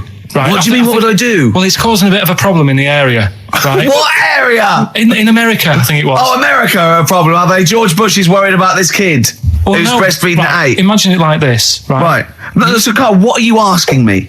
About this spurious story you saw on the internet? I saw it on the internet. There's an 8-year-old lad, he likes his mum's milk, and it's saying, is this right? Should it No, it's not. But what do you want Ricky to do about it? It's not his responsibility. Yeah. No, but the little town that he lives in, they're all causing an uproar, right? Going, this isn't right. I can't let my kid play out in case he's in the garden with his mum getting a bit hungry, right? So, what should they do? Because his mum's saying, well, he likes it. Yeah. And what do you do? I don't know the laws. No, but I'm not asking you to sort out the laws. I'm just saying, if you lived in that neighbourhood, what would you say? If you went up to him and said, look, everyone's getting a bit fed up with this, look. I'd say, what would I do? What do you mean, what would I do? What are you asking me? Right, it doesn't matter. No. What are you asking me? What are you asking me and Steve and the public? I'm just saying, say if you live next door to this woman. Yeah. Right? The kid's hungry, 8 years old. He's out playing on his bike and he goes, Mum, I'm getting a bit peckish. And he goes, all right, son. She whops one out. And he starts having his milk, right? You live next door, you're putting your washing out and you see this going on. You're getting a bit sick of it because it's gone on for months. 8 years, I assume. Why is it your business? Why are you such a nosy neighbour that you're concerned? What would you do, Carl? Let's turn it back on him. Yeah. What would you do? What's your solution? What would you do? Well, I thought I'd say, right, why are you doing this? And she'd say, because he likes it. And I go, all right then, put it in a bowl first. And you think that would sort that out? No, because I was thinking about the whole thing, right? And you do that when you're a baby and everything's all right, innit? Yeah. No one bats an eyelid at a little baby having a bit of milk from its mum's breast, right? Yeah. You'd almost say it was natural. But you grow out of it. It's like you don't see. It got me thinking about things you don't see. And you don't see. Did you put this into a computer? Show me things you don't see. What else don't you see? Well, you don't see like an old man having a Twix. You never. So what? You know the terrible thing about all this, Steve, is he's right. You don't see an old man. I know that's a terrible thing. So what they have got, right? They've made old man toffees, haven't they? They've come up with Werther's. Is that a song? Oh God! You don't see it. So they've got their Werther's, right? Yeah. Look at him! You think he's giving a lecture at Oxford? It's not going anywhere. No, go on, sorry. Go on. I'm just saying, you grow out of things. Yeah. And the old man, I'm sure when he was a kid, he'd have a Twix. Yeah. Now it doesn't look right, so he's having... It doesn't look right! So, right. I don't think Werther's originals were specially designed for old people. I think they were sweets that just happened to have been made for years. That's why old people eat them. Yeah. They didn't go, hang on, there's a market here. I've noticed old people aren't eating Twixes. Quick, let's make some old man sweets. But the little advert, he gives it to his grandson as well, doesn't he? He goes, I have a Werther's original. I think it cuts though before he throws it back in his face and get me a Twix. into films and that, it's just that I only, I've just got the 5 channels and flicking about, and I'm not impressed. I mean, I can understand why more people listen to radio and stuff. Yeah. Well, not this one, but go on. Well, when was it? When was the last time I sort of sat down and had time, because I'm always busy doing stuff and that. Sure. Moaning takes up about 3 hours a day. When did Wimbledon finish? A couple of weeks ago. Right. Found myself sat there, right? I'm not having a go. I know we stopped Cheeky Freak of the Week and all that, right? So I'm not going to be having a go. Christ, I sat there. I'm scared. No, I'm not having a go. You've always got to remember that. Go on, just get on with it. Get on with it. I'll apologise after. I'm just saying, watching Wimbledon, it wasn't, one of the major games. It was little fellas in a wheelchair having a game. Little fellas in a wheelchair. Right. But for me, I mean, great. They're doing a sport and everything. But don't put it on the telly. What was up with it? There wasn't like a rally going on. No, do you know what I mean? Do you know normally, Christ. like with the well, not Tim Henman, but with some of the other with some of the other players and that, they're playing for ages, aren't they? It's like, who's going to win this and that? Yeah. None of that. It was just like, hit it, net. Oh, Christ! Oh, God! I don't know what to do! And people would like sat there watching it as well when they've got other games going on in there. That's what I couldn't understand. If you've paid your money to get in, yeah. I mean, like I say, good on them if they. Do you know what I mean? But it would have been. And they always start first in the marathon. I just thought it would have, given the game a swing ball or something. Yeah. You know what I mean? No, yeah, I understand. Oh, God. Yeah. There's never anything on. XFM in the community. Let's play a tune. Ricky Gervais, Gervais. Don't put my name to this last link. Don't put my name to this last link. Ricky.Gervais, xfm.co.uk. Oh. Magic, Virgin, if you're listening, we are available probably sooner than we thought. Just check, because there are rules in place, aren't there? Yeah. There was a big bust up in the week. I'm only allowed to wind him up. I'm not allowed to wind him up socially now. I'm not allowed to. What am I not allowed to do socially? I think squeezing the head socially has been crossed off. Right, okay, and I agreed to that because it got to a head where Karl was really upset and he was thinking of just giving it all in, weren't you? Yeah. Yeah. Why was that? Because you were just winding me up too much. Yeah. I mean, do you want to bring it all up again? I don't mind. What was I doing? It was just. I mean, I should say now that there was a conversation where we were all sort of really walking on eggshells. It was frosty. It was a conference call, and Karl was on one end. And I'll tell you, I was very much a media. I was very much a UN mediator. What do you think of that? It was difficult to sort of keep it serious when I'm saying stuff like, "I'm sick of you putting a Burger King bag on my head." Do you know what I mean? Yeah. There's a part of me that's like, I can't believe we're doing this. What I like about it is that I'm laughing and going, well, I won't do that anymore. And he's going, you can still do it on air. And like today, I came in, I went to squeeze it. He went at 1 o'clock. I love those rules. Yeah. I love those rules. Well, between the hours of 1 and 3 on a Saturday, you can squeeze his head. You can put a Burger King back on it. I can't wait. It's terrible. Oh But dear. that all started last week as well, really, because I got in a bit earlier to do an edit for you on some track that had swearing in it, right? Yeah. So I get in early, he comes in, first thing he does is go to sort of squeeze me head. And my reaction was, not now, do it later. As if it's all right to do it later. Yeah. So that's kind of what made me think this isn't normal.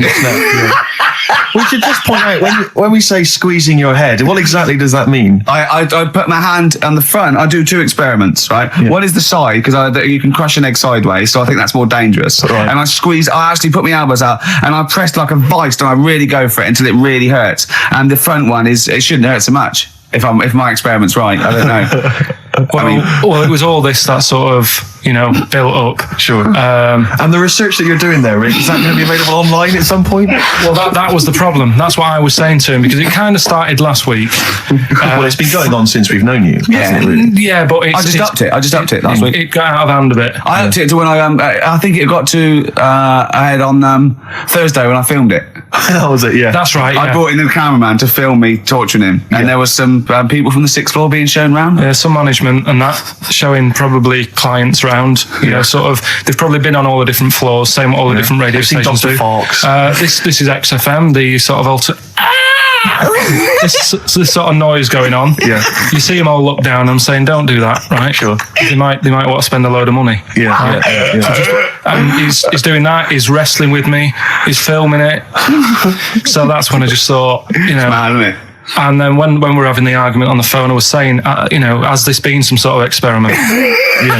He did. He said that, and of course I lost it. Yeah, but it's all good now. Do you want to squeeze his head before we play the next record? I won't at the moment, because we've got to get on. It's not right, and that annoyed me as well, because I was trying to find out where he was going. I was filming him. I was going on waiting for Karl. Told Johnny he's meeting a mate at 6, which annoys me on 2 counts. And I'm just doing it to the camera, so I'm gonna follow him and just turn up and go, all right, where you been? But then when I came in, he went, I'm meeting a mate, and he told me where it was. So I told him that spoils my fun. Of course, you'd want to just track him down. I don't want him to like it. Yeah. Which is pulled the rug under my carpet now that he's going to let me do you know what I mean? It's just, it's a little bit annoying. This is the Best Of Show on XFM 104.9. I'm Ricky Gervais, with me Stephen Merchant. Yes. I hope you're enjoying the Best Of. Have you got some educating, Ricky, for me? Got some education. I need some education, Karl. I desperately need some education. I want to learn about Chinese kids that are born hairier than average. I want to hear about deaf girls that can hear after their mum hits their head against a wall. These are the things I need to know. I mean, I don't wish to be disrespectful. He doesn't look like a genius. He doesn't look like a genius. But then I don't know what a genius looks like. Exactly. So, Steve. I don't want to be an look at Einstein. Yeah. His mum thought he was mental as a child. Where'd you get that information from? That was in the Einstein book. Well, it was in the Einstein book, then it's really true. Which Einstein book is that? Theory of Relativity? The big book of Einstein stuff. Oh, yeah. Yeah, the big bumper book of Einstein stuff. It's for a coach trip, and you have to fill in E equals MC1 squared, 2 fish, or 3 hello, and then it's multiple choice, and you fill it. It's great. Did his mum think A, he was a genius, B, mental? Most people go for A, but it is in fact B. She thought he was mental at the age of 28. Oh, Karl, you never let me down. You never let me down. So have you got Educating Ricky for me? We've got Educating Ricky coming up. We've got Rockbusters. We've got Rockbusters. Great as seen and talked about in Heat. In Heat magazine. It's got really tough this week now. We're not messing about anymore. Right. Got some good prizes. Absolutely, and we'll talk about those later. Because, was it last week that you had the classic? Was it, I can't remember, I'm paraphrasing, Karl, apologies. Something like, I'm here in Texas, I've fallen in a puddle, and my knee has got wet. Yeah. Wet Knee Houston. Whitney Houston. Yeah. And also, it was last week when there was a little bit of confusion over the one for Holly Valance. Right? Of course. I don't think it was confusion. I think it was your error. Yeah. No, it wasn't. And it was Holy Valance, and you meant Pelmet. Then Becky, who called up that time and said, if you're getting mistaken with Pelmet, right, she sent me an email in a week saying, I've done a bit of research. Yeah. It was my fault. I've made an error. Yeah. It is a Valance. Okay. And I know about Valances. As I told you last week, at the very end, my auntie loves them. Yeah. Right? She makes them. She started off just like putting them on top of the sort of window around the curtain. And then she thought, I can do more with this. Yeah. And she had a little coffee table that had magazines underneath. And she said, I'm sick of seeing them magazines when I'm sat down. She sounds like a Pilkington. So... I'm sick of seeing them magazines when I sit down. So she put a Valance around the table. She just got Valances around everything now. Yeah. Then, next step, she tapes everything. She never actually watches telly. She tapes it all. Yeah. She gets sick of listening to the adverts and that. Yeah. So she tapes everything. So she's got loads of videotapes and that. And the video used to get on her nerves. When she was watching a film, she'd see the clock changing. And it distracted her from the film. So she put a Valance around that. That's genius. Yeah. So, That is Or is it mental? Only Mrs. Einstein can tell. I don't know. She's even made a little Jack Russell look like a hovercraft. Yeah. He's great. So everything's got a balance. If you go round and you stand still for too long, the chances are you'll balance around your head. Yeah. This is this is Auntie who? Auntie Nora. And this is the one that farted for 5 minutes. She did. Lest our listeners forget. Lest we farted for 5 minutes, called his mum, saying I'm farting, 2 minutes into the fart. She's at about 2.5 minutes in. Yeah. Right. Okay. Right. The results of what was We this? ain't got a winner for the first time. Yes, we have. We've We've done got this loads. feature for. We've got loads of winners. No, we haven't. We've done this feature for 3 weeks. This is the first time I've managed to sort of. What? Well, let's go through them then. What have they got wrong? The first one.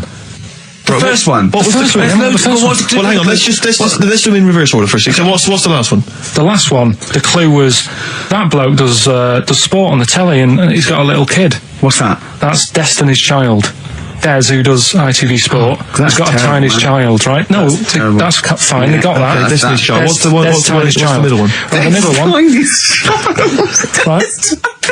Child. The second one was he doesn't like women. Yeah, he's got a couple of kids. That's a bit weird. Yeah. Right. That was PD. That was Puff Daddy. That is offensive. Go on. But it's not Puff Daddy. It's Puff Daddy. And he's not even called that anymore. He's called P. Diddy. Well, Okay, fair enough. but they got that one. Yeah. And if I'm being tight, these lot are as well. Yeah. Yeah. Tight means something in Manchester. Go on. Right. And the first one that they're having problems with, I don't think them birds should be allowed in this They've area. got it. Boyzone. It's not Boyzone. What's the clue again? I don't think them birds should be allowed in this area. That is perfect. A boy zone. No birds. No women. No women, yeah, birds, right? A boy zone. Sorry, Carl. If that isn't the answer, their clue is better than yours. That is brilliant. What was yours? Boy zone. It works perfectly. What's your answer then? Bangles. I have no idea what that means. Like seagulls. So you don't want them in this area, so you're banning them. Bangles.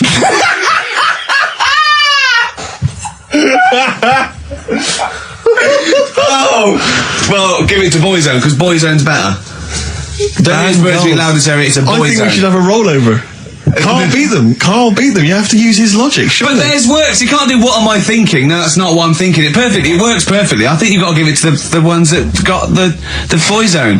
Well, how about, right, because they didn't actually get into my head and my way Well, of thinking, heaven right? forbid. How about we just keep back the David Attenborough and they can have, I'll chuck in the Hellraiser, right? Okay. And Blondie album and the Madness Yeah, one. okay. Pick a winner at random.